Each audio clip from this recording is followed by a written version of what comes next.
ರಾಜಕೀಯ ಬೆಳವಣಿಗೆ ಎಲ್ಲವನ್ನು ಕೂಡ ರಾಷ್ಟ್ರಕ್ಕೆ ಮೋದಿ ಅಗತ್ಯ ಇದೆ.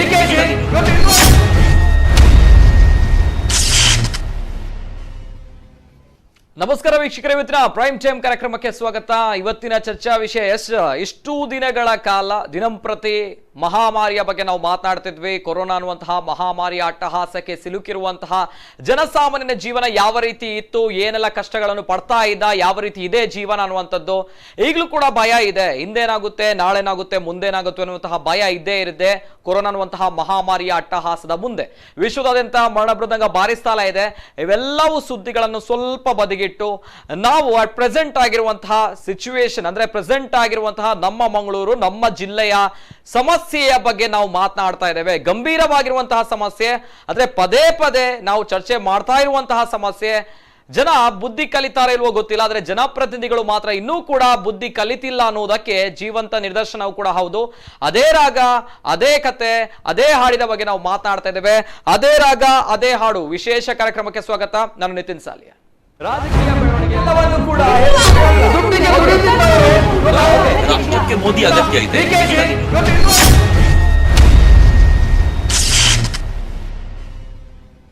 ಎಸ್, ಇವತ್ತಿನ ಪ್ರೈಮ್ ಟೈಮ್ ಕಾರ್ಯಕ್ರಮದಲ್ಲಿ ಅದೇ ರಾಗ ಅದೇ ಹಾಡು ಅನ್ನುವಂತಹ ಟೈಟಲ್ ನಾವು ಕೊಟ್ಟಿದ್ದೇವೆ. ಅಂದ್ರೆ ಈ ಕಾರ್ಯಕ್ರಮದಲ್ಲಿ ಯಾರೋ ಒಬ್ರು ಸಿಂಗರ್ ಬಂದ್ರು, ಹಾಡು ಹಾಡಲ್ಲ, ಯಾವುದೋ ಒಂದು ರಾಗದ ಬಗ್ಗೆ ಅವರು ಹೇಳಲ್ಲ, ಅಥವಾ ದೊಡ್ಡ ಮಟ್ಟದ ಒಂದು ಸಂಗೀತ ಕಚೇರಿ ಇಲ್ಲಿ ಆಗಲ್ಲ. ಅದ್ ಬದಲಾಗಿ ನಮ್ಮ ಜಿಲ್ಲೆಯ ಜ್ವಲಂತ ಸಮಸ್ಯೆಗಳಲ್ಲಿ ಒಂದಾಗಿರುವಂತಹ ಒಂದು ಸಮಸ್ಯೆಯ ಬಗ್ಗೆ ನಾವು ಮಾತನಾಡ್ತಾ ಇದ್ದೇವೆ. ಅದೇ ರೀತಿ ಮಂಗಳೂರು ನಗರ ಸ್ಮಾರ್ಟ್ ಸಿಟಿ ಆಗುತ್ತೆ ಅನ್ನುವಂತಹ ಆಸೆ, ಆಕಾಂಕ್ಷೆ, ಕನಸುಗಳು ಎಲ್ಲವೂ ಕೂಡ ಇದೆ. ಅದು ದೂರದ ಬೆಟ್ಟ ನುಣ್ಣಗೆ ಅನ್ನುವಂತಹ ಮಾತಿದೆ. ಆದ್ರೆ ಒಂದು ಪ್ರಥಮವಾಗಿ ಬರುವಂತಹ ಮುಂಗಾರು ಮಳೆಗೆ, ಪೂರ್ವ ಮುಂಗಾರು ಮಳೆಗೆ ನಮ್ಮ ನಗರ ಕೊಚ್ಚಿಕೊಂಡು ಹೋಗುತ್ತೆ, ನಮ್ಮ ನಗರ ಭಾಗಶಃ ಮುಳುಗಡೆಯಾಗುತ್ತೆ ಅಂತ ಬಂದಾಗ ಪ್ರಶ್ನೆ ಮಾಡಬೇಕಾಗುತ್ತೆ, ಎಷ್ಟು ವರ್ಷಗಳಿಂದ ಸ್ಮಾರ್ಟ್ ಸಿಟಿ ಅನ್ನುವಂತಹ ಯೋಜನೆ ಇದೆ, ಎಷ್ಟು ವರ್ಷಗಳಿಂದ ನಮ್ಮ ಜನಪ್ರತಿನಿಧಿಗಳು ಏನ್ ಮಾಡ್ತಾ ಇದ್ದಾರೆ ಅನ್ನುವಂತಹ ಪ್ರಶ್ನೆ ಬರುತ್ತೆ.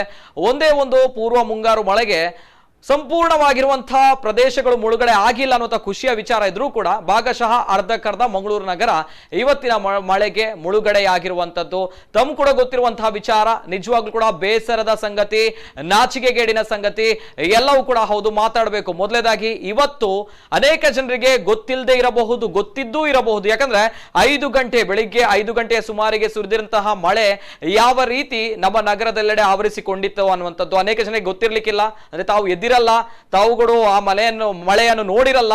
ಸೊ ಅದಕ್ಕೋಸ್ಕರ ನಮ್ಮ ಕುಡ್ಲ ವಾಹಿನಿಯಿಂದ ಇವತ್ತು ಬೆಳಿಗ್ಗೆ ಯಾವ ರೀತಿ ಮಳೆ ಬಂತು, ನಮ್ಮ ನಗರ ಯಾವ ರೀತಿ ಸಂಪೂರ್ಣ ಮಳೆಯಿಂದ ಆವರಿತವಾಗಿತ್ತು ಅನ್ನುವಂಥದ್ದು ಕಂಪ್ಲೀಟ್ ಡೀಟೇಲ್ಸ್ ಬರ್ತಾ ಇದೆ. ಒಂದ್ಸಲ ನೋಡ್ಕೊಂಡು ಬನ್ನಿ. ದಕ್ಷಿಣ ಕನ್ನಡ ಜಿಲ್ಲೆಯಲ್ಲಿ ಮಳೆಯ ಆರ್ಭಟ. ಮೊದಲ ಮಳೆಗೆ ಮುಳುಗಿದಂತಾದ ಮಂಗಳೂರು. ಅಂಫಾನ್ ಚಂಡಮಾರುತದ ಪ್ರಭಾವ, ಗುಡುಗು, ಸಿಡಿಲು, ಮಳೆ.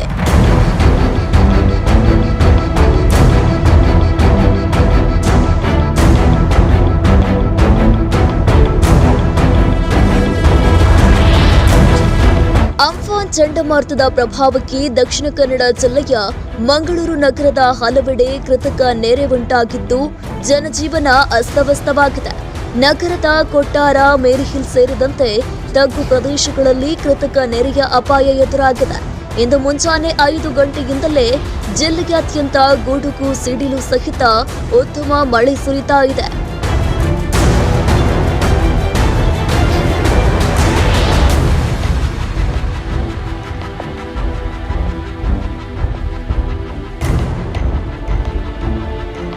ಅಂಫಾನ್ ಚಂಡಮಾರುತ ಹಿನ್ನೆಲೆ ರಾಜ್ಯದ ಕರಾವಳಿ ಭಾಗದಲ್ಲೂ ಯೆಲ್ಲೋ ಅಲರ್ಟ್ ಘೋಷಿಸಲಾಗಿದ್ದು ಎಚ್ಚರಿಕೆ ವಹಿಸಲಾಗಿದೆ.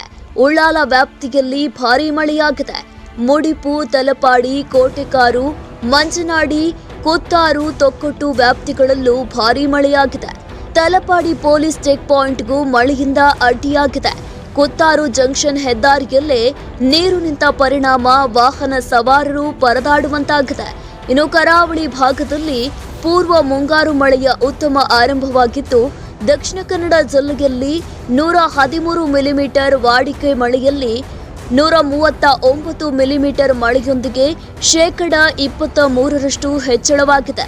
ಇನ್ನು ಬಂಗಾಳ ಕೊಲ್ಲಿಯಲ್ಲಿ ಚಂಡಮಾರುತ, ಅರಬ್ಬಿ ಸಮುದ್ರದಲ್ಲಿ ನಿಮ್ನ ಒತ್ತಡ ಹಿನ್ನೆಲೆ ದಿನದ 24 ಗಂಟೆಯೂ ಮಳೆ ಸುರಿಯುವ ಸಾಧ್ಯತೆ ಇದ್ದು ಮೀನುಗಾರರಿಗೆ ಸಮುದ್ರಕ್ಕೆ ಇಳಿಯದಂತೆ ಜಿಲ್ಲಾಡಳಿತ ಎಚ್ಚರಿಕೆಯನ್ನು ನೀಡಿದೆ.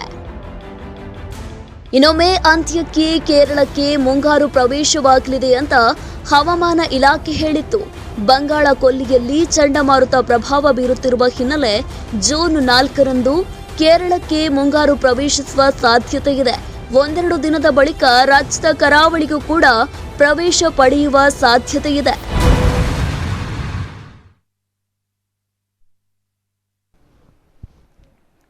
ಎಸ್, ಅಂಫಾನ್ ಚಂಡಮಾರುತದ ಪ್ರಭಾವ ಮಳೆ ಬಂದಿದೆ. ಯಾವ ರೀತಿ ಇದೆ ಕರಾವಳಿ ಭಾಗದಲ್ಲಿ ಮಳೆ ಅನ್ನೋದು ತಾವು ನೋಡ್ಕೊಂಡು ಬಂದ್ರೆ ಯೆಲ್ಲೋ ಅಲರ್ಟ್ ಕೂಡ ಘೋಷಣೆ ಮಾಡಲಾಗಿದೆ ಈ ಸಂದರ್ಭ. ಆದ್ರೆ ದಕ್ಷಿಣ ಕನ್ನಡ ಜಿಲ್ಲೆಯಲ್ಲಿ ನಾವು ಆಗ್ಲೇ ಹೇಳಿದ್ವಿ, ಅದೇ ರಾಗ ಅದೇ ಹಾಡಿನ ಬಗ್ಗೆ ನಾವು ಮಾತಾಡ್ತಿದ್ದೇವೆ, ಮಾತಾಡಬೇಕಾಗಿದೆ. ಅಂದ್ರೆ ಪ್ರತಿ ಬಾರಿ ಪ್ರತಿ ವರ್ಷ ಮಳೆಯಾಗುತ್ತೆ, ಮಳೆ ಆದ್ರೂ ಕೂಡ ನಿಜವಾಗ್ಲೂ ಕೂಡ ನಮ್ಮ ಜಿಲ್ಲೆಯ ಪರಿಸ್ಥಿತಿ, ನಮ್ಮ ನಗರದ ಪರಿಸ್ಥಿತಿ ಅದೇ ರೀತಿ ಇದೆ. ಯಾವುದೇ ರೀತಿಯ ಚೇಂಜಸ್ ಆಗಿಲ್ಲ, ಯಾವುದೇ ರೀತಿಯ ಬದಲಾವಣೆಗಳು ಆಗಿಲ್ಲ ಅನ್ನುವಂತಹ ಪ್ರಶ್ನೆ ಒಂದ್ ಕಡೆಯಾಗಿ, ಅದೇ ರೀತಿ ಕೊರೋನಾ ಅನ್ನುವಂತಹ ಮಹಾಮಾರಿಯ ವಿರುದ್ಧ ನಾವೆಲ್ಲರೂ ಕೂಡ ಹೋರಾಟ ಮಾಡಬೇಕು, ಒಟ್ಟಾಗಿ ಹೋರಾಟ ಮಾಡಬೇಕು. ನಾವೆಲ್ಲರೂ ಕೂಡ ಸ್ಟೇ ಹೋಮ್ ಸ್ಟೇ ಸೇಫ್ ಅನ್ನುವಂತಹ ಧ್ಯೇಯ ವಾಕ್ಯ ಏನಿದೆ ಇದನ್ನೆಲ್ಲ ನಾವು ಪಾಲನೆ ಮಾಡ್ತಾ ಇದ್ವಿ. ಈ ಸಂದರ್ಭದಲ್ಲಿ ಎಲ್ಲರೂ ಕೂಡ ನಮ್ಮ ಊರುಗಳಲ್ಲಿ ನಾವುಗಳು ಇದ್ವಿ ಅಂತ ಬಂದಾಗ ಇದೀಗ ಬರ್ತಾ ಇರುವಂತಹ ಪ್ರಶ್ನೆ ಅಂತ ಹೇಳಿದ್ರೆ ಮಳೆ ಬರ್ತಾ ಇದೆ, ಜೋರಾಗಿ ಮಳೆ ಬರ್ತಾ ಇದೆ. ವಾಟ್ ನೆಕ್ಸ್ಟ್ ಅನ್ನುವಂತಹ ಪ್ರಶ್ನೆ ಅನೇಕ ಜನರು ಕೇಳ್ತಾ ಇದ್ದಾರೆ. ಕೊರೋನಾ ಅನ್ನುವಂತಹ ಮಹಾಮಾರಿಯ ತಲೆ ಬಿಸಿ, ಅದರ ಒಂದು ಭಯ ಒಂದ್ ಕಡೆ ಆದ್ರೆ ಮಳೆ ಬರುತ್ತೆ ಅಂತ ಬಂದಾಗ ಡೆಂಗ್ಯೂ, ಮಲೇರಿಯಾ ಅನ್ನುವಂತಹ ಮಾರಕ ಕಾಯಿಲೆಗಳೇನಿದೆ ಈ ಕಾಯಿಲೆಗಳ ಭಯ ಕೂಡ ಒಂದ್ ಕಡೆ ಇದೆ. ಆದ್ರೆ ಇವತ್ತಿನ ಒಂದು ದಿನ ನಾವು ಗಮನಿಸಬೇಕಾಗಿರುವಂತದ್ದು, ಒಂದೇ ಒಂದು ಮಳೆ ಬಂದಿತ್ತು, ಪೂರ್ವ ಮುಂಗಾರು ಮಳೆ ಬಂದಿತ್ತು. ಯಾವ ರೀತಿ ನಗರ ಎಲ್ಲವೂ ಕೂಡ ಕೃತಕ ಮಳೆಯಿಂದ ಆವೃತವಾಗಿತ್ತು ಅನ್ನುವಂಥದ್ದು ತಾವು ನೋಡ್ಕೊಂಡು ಬಂದ್ರಿ. ಅದೇ ರೀತಿ ವ್ಯಾಪಾರಸ್ಥರ ಒಂದು ಗೋಳು ಕೂಡ ಯಾರು ಕೂಡ ಕೇಳುವವರಿಲ್ಲ ಅನ್ನುವಂಥದ್ದು ಇನ್ನೊಂದು ಕಡೆ. ಇದ್ರ ಬಗ್ಗೆ ಮಾತಾಡಬೇಕು, ಅದೇ ರಾಗ ಅದೇ ಹಾಡು ವಿಷಯದ ಬಗ್ಗೆ. ಅಂಡ್ ತಮ್ಮಲ್ಲೂ ಕೂಡ ಅನೇಕ ಪ್ರಶ್ನೆಗಳಿದೆ, ತಮ್ಮಲ್ಲೂ ಕೂಡ ಅನೇಕ ಆಕ್ರೋಶದ ಮಾತುಗಳಿವೆ. ಪದೇ ಪದೇ ಮಳೆ ಬಂದಾಗ ನಾವು ಇದೇ ಕಥೆಗಳನ್ನು ಅಥವಾ ಇದೇ ಮಾತುಗಳನ್ನು ಅಥವಾ ಇದೇ ಗೋಳನ್ನು ಕೇಳಬೇಕಾ, ಬೇರೆ ಇದರಿಂದ ಮುಕ್ತಿಗೊಳ್ಳುವಂತಹ ವಿಧಿ ಇಲ್ವಾ ಅನ್ನುವಂತಹ ಪ್ರಶ್ನೆ. ಈ ಬಾರಿ ನಾವು ಗಮನಿಸಬೇಕಾಗಿರುವಂತಹ ಹಲವಾರು ಅಂಶಗಳಿವೆ. ಯಾಕಂದ್ರೆ ಕೂಲಿ ಕಾರ್ಮಿಕರು, ವಲಸೆ ಕಾರ್ಮಿಕರು ಎಲ್ಲರನ್ನು ಕೂಡ ಅವರ ಊರುಗಳಿಗೆ ನಾವು ಕಳಿಸಿದ್ದೇವೆ. ಈ ಬಾರಿ ಮಳೆ ಬಂದಾಗ ಹೂಳೆತ್ತುವಂತಹ ಕೆಲಸ ಬರುತ್ತೆ, ರಾಜಕಾಲುವೆಗಳಲ್ಲಿ ಹೂಳೆತ್ತುವಂತಹ ಕೆಲಸಗಳು ಬರುತ್ತೆ, ರಸ್ತೆ ಬದಿಯಲ್ಲಿರುವಂತಹ ಕೆಲಸಗಳು ಬರುತ್ತೆ. ಯಾರು ಮಾಡ್ತಾರೆ ಅನ್ನುವಂತಹ ಪ್ರಶ್ನೆಗಳು ಕೂಡ ಬರುತ್ತೆ. ಕೂಲಿ ಕೆಲಸದವರಿಲ್ಲ, ವಲಸೆ ಕಾರ್ಮಿಕರಿಲ್ಲ ಅನ್ನುವಂತಹ ಪ್ರಶ್ನೆಗಳು ಬರುತ್ತೆ. ಇನ್ನೊಂದು ಕಡೆ ಆಸ್ಪತ್ರೆಯ ವಿಷಯಗಳು ಬಂದಾಗ ಕೂಡ ಡೆಂಗ್ಯೂ, ಕೊರೋನಾ, ಅದೇ ರೀತಿ ಮಲೇರಿಯಾದಂತಹ ಮಹಾಮಾರಿ ಕಾಯಿಲೆಗಳು ಕೂಡ ಇದೆ. ಮಾತಾಡಬೇಕು ಎಲ್ಲ ವಿಷಯದ ಬಗ್ಗೆ. ನಮ್ಮ ಜೊತೆ ಗಣ್ಯ ವ್ಯಕ್ತಿ ಇದ್ದಾರೆ, ಕಾರ್ಯಕ್ರಮಕ್ಕೆ ವೆಲ್ಕಮ್ ಮಾಡಬೇಕು. ಮೊದಲದಾಗಿ ಕಾರ್ಪೊರೇಟರ್ ಆಗಿರುವಂತಹ AC ವಿನಯರಾಜ್ ಅವರು ಕಾರ್ಯಕ್ರಮಕ್ಕೆ ವೆಲ್ಕಮ್ ಮಾಡಬೇಕು. ಕಾರ್ಯಕ್ರಮಕ್ಕೆ ಸ್ವಾಗತ ಸರ್. AC ವಿನಯರಾಜ್ ಅವರು ಕಾರ್ಪೊರೇಟರ್ ನಮ್ಮ ಜೊತೆ ಇದ್ದಾರೆ.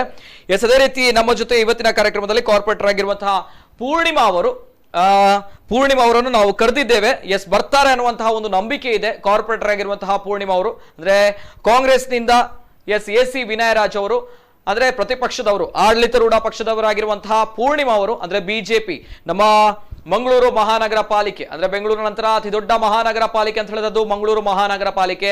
ಈ ಮಂಗಳೂರು ಮಹಾನಗರ ಪಾಲಿಕೆಯಲ್ಲಿ ಈ ಬಾರಿ ಚುನಾವಣೆ ನಡೆಯುತ್ತೆ. ಕಳೆದ ಬಾರಿ ಚುನಾವಣೆ ನಡೆದಿತ್ತು. ಅಭೂತಪೂರ್ವವಾಗಿರುವಂತಹ ಗೆಲುವು ಬಿಜೆಪಿ ಸರ್ಕಾರಕ್ಕೆ ಅಂದ್ರೆ ಬಿಜೆಪಿ ಪಕ್ಷಕ್ಕೆ ಸಿಗುತ್ತೆ. ಅಂಡ್ ಬಿಜೆಪಿ ಪಕ್ಷದಿಂದ ಆಯ್ಕೆಯಾಗಿರುವಂತಹ ಪೂರ್ಣಿಮಾ ಅವರು, ಕಾರ್ಪೊರೇಟರ್ ಪೂರ್ಣಿಮಾ ಮೇಡಮ್ ಅವರು ನಾವು ಕಾರ್ಯಕ್ರಮಕ್ಕೆ ಕರೆದಿದ್ವಿ.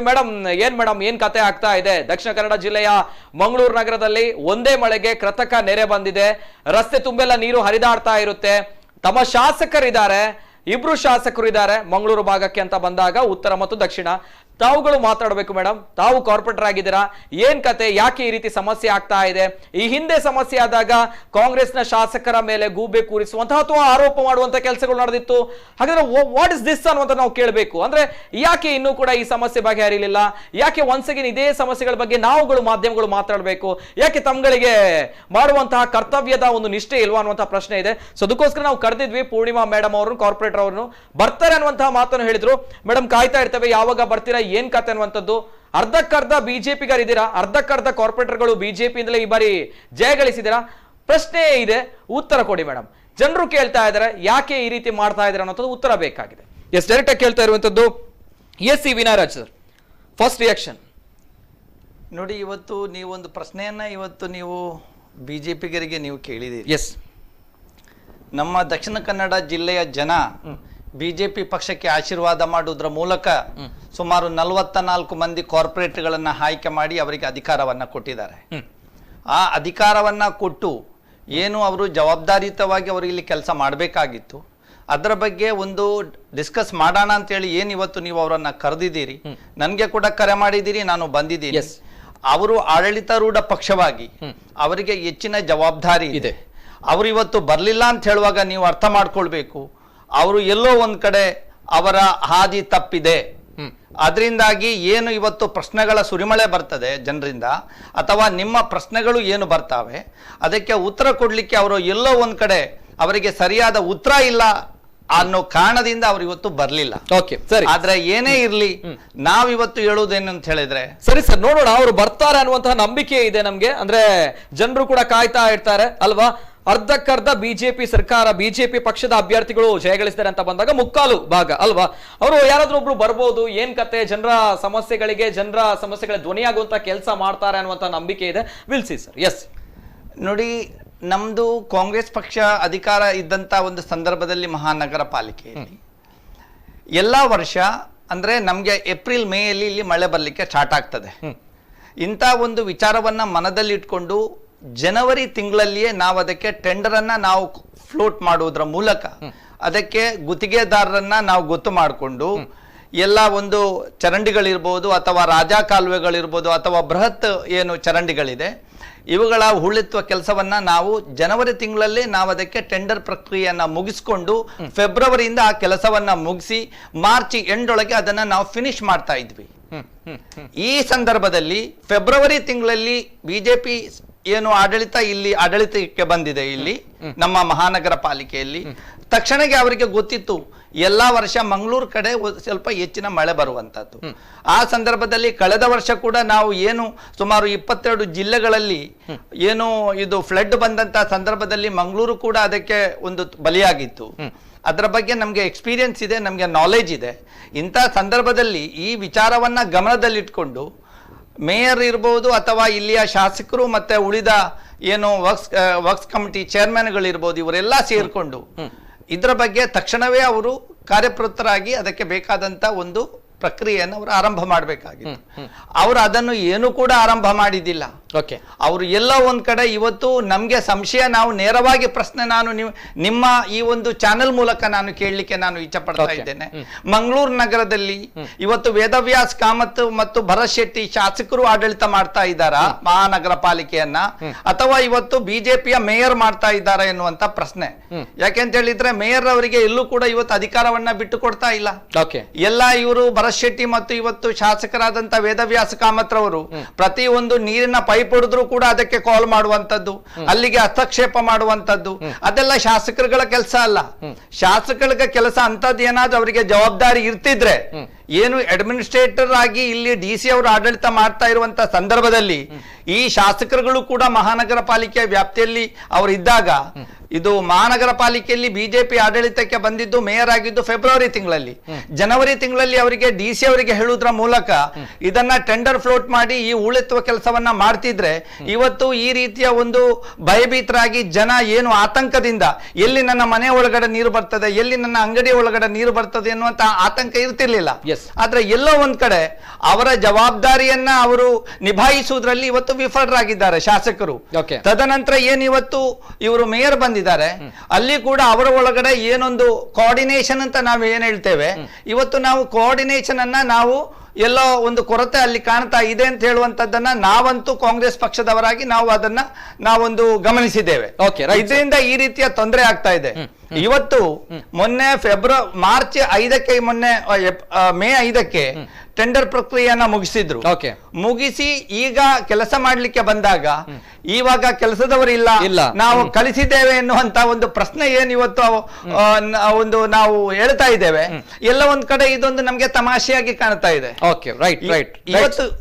ಇವತ್ತು ಯಾಕೆ ಈ ಏನು ರೈಟ್ ಸರ್ ಬರ್ತೇನೆ. ವಲಸೆ ಕಾರ್ಮಿಕರ ಬಗ್ಗೆ, ಅದೇ ರೀತಿ ಕೂಲಿ ಕಾರ್ಮಿಕರ ಬಗ್ಗೆ ಕೆಲಸದವರು ಇಲ್ಲ ಅನ್ನುವಂತಹ ಏನು ಆರೋಪ ಇದೆ. ಸೊ ಈ ಒಂದು ವ್ಯಂಗ್ಯವಾಗಿರುವಂತಹ ರೀಸನ್ ಏನಿದೆ, ಸೊ ಇದರ ಬಗ್ಗೆ ಮಾತಾಡ್ತೇನೆ. ಅದೇ ರೀತಿ ಅನೇಕ ಕರೆಗಳು ಬರ್ತಾ ಇದೆ, ಕರೆ ಸ್ವೀಕಾರ ಮಾಡಬೇಕು. ತಮ್ಮಲ್ಲೂ ಕೂಡ ಈ ಒಂದು ಪ್ರಥಮ ಮಳೆಯಿಂದ ಅನೇಕ ಜನರಿಗೆ ಸಮಸ್ಯೆ ಇದೆ ಅನ್ನುವಂಥದ್ದು ನಮಗೆ ಬೆಳಿಗ್ಗೆಯಿಂದಲೇ ಕಚೇರಿಗೆ ಕರೆ ಬರ್ತಾ ಇತ್ತು. ಏನಾಗ್ತಾ ಇದೆ ಒಂದು ಮಳೆಗೆ ಈ ರೀತಿ ಆದ್ರೆ ನಮ್ಮ ಮಂಗಳೂರಿನ ಕತೆ ಏನು ಅನ್ನುವಂತಹ ಪ್ರಶ್ನೆ ಬರುತ್ತೆ. ಪ್ರಥಮ ಕರೆ ಸ್ವೀಕಾರ ಮಾಡ್ತೇನೆ. ಹಲೋ ಸರ್, ನಮಸ್ತೆ.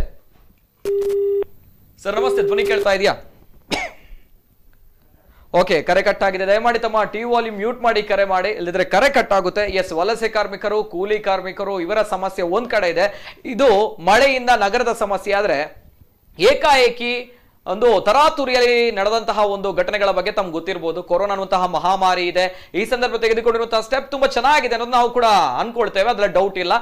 ಸೆಂಟ್ರಲ್ ಮಾರುಕಟ್ಟೆಯಿಂದ APMC ಮಾರುಕಟ್ಟೆಗೆ ವರ್ತಕರನ್ನ, ವ್ಯಾಪಾರಸ್ಥರನ್ನ ಸ್ಥಳಾಂತರ ಮಾಡಿರುವಂಥದ್ದು ಎಲ್ಲರೂ ಕೂಡ ಗೊತ್ತಿರುವಂತಹ ವಿಚಾರ.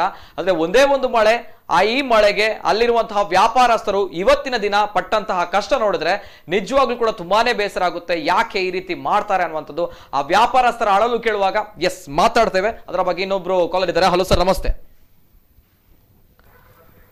ಸರ್ ನಮಸ್ತೆ, ಧ್ವನಿ ಕೇಳ್ತಾ ಇದೆಯಾ? ಸರ್ ನಮಸ್ತೆ, ಧ್ವನಿ ಕೇಳ್ತಾ ಇದೆಯಾ? ಹಲೋ ಸರ್ ನಮಸ್ತೆ. ಹಲೋ ನಮಸ್ತೆ. ನಮಸ್ತೆ ಸರ್, ದಯಮಾಡಿ ಕೇಳುದಿಲ್ಲ ಸರ್, ತಮ್ಮ Hello. ದಯಮಾಡಿ ತಮ್ಮ ಟಿವಿ ವಾಲ್ಯೂಮ್ ಮ್ಯೂಟ್ ಮಾಡ್ಬೇಕು ಸರ್. ಹಲೋ ಓಕೆ, ದಯಮಾಡಿ ತಮ್ಮ ಟಿವಿ ವಾಲ್ಯೂಮ್ ಮ್ಯೂಟ್ ಮಾಡಿ, ಇಲ್ಲದಿದ್ರೆ ಕರೆ ಕಟ್ ಆಗುತ್ತೆ. ಎಸ್, ಅದನ್ನೇ ನಾವು ಹೇಳ್ತಾ ಇರುವಂತದ್ದು. ಅನೇಕ ಕರೆಗಳು ಬರ್ತಾ ಇದೆ. ಕರೆ ಮಾಡಿದಾಗ ಟಿವಿ ವಾಲ್ಯೂಮ್ ಮ್ಯೂಟ್ ಮಾಡಿ ಮಾತನಾಡಿ.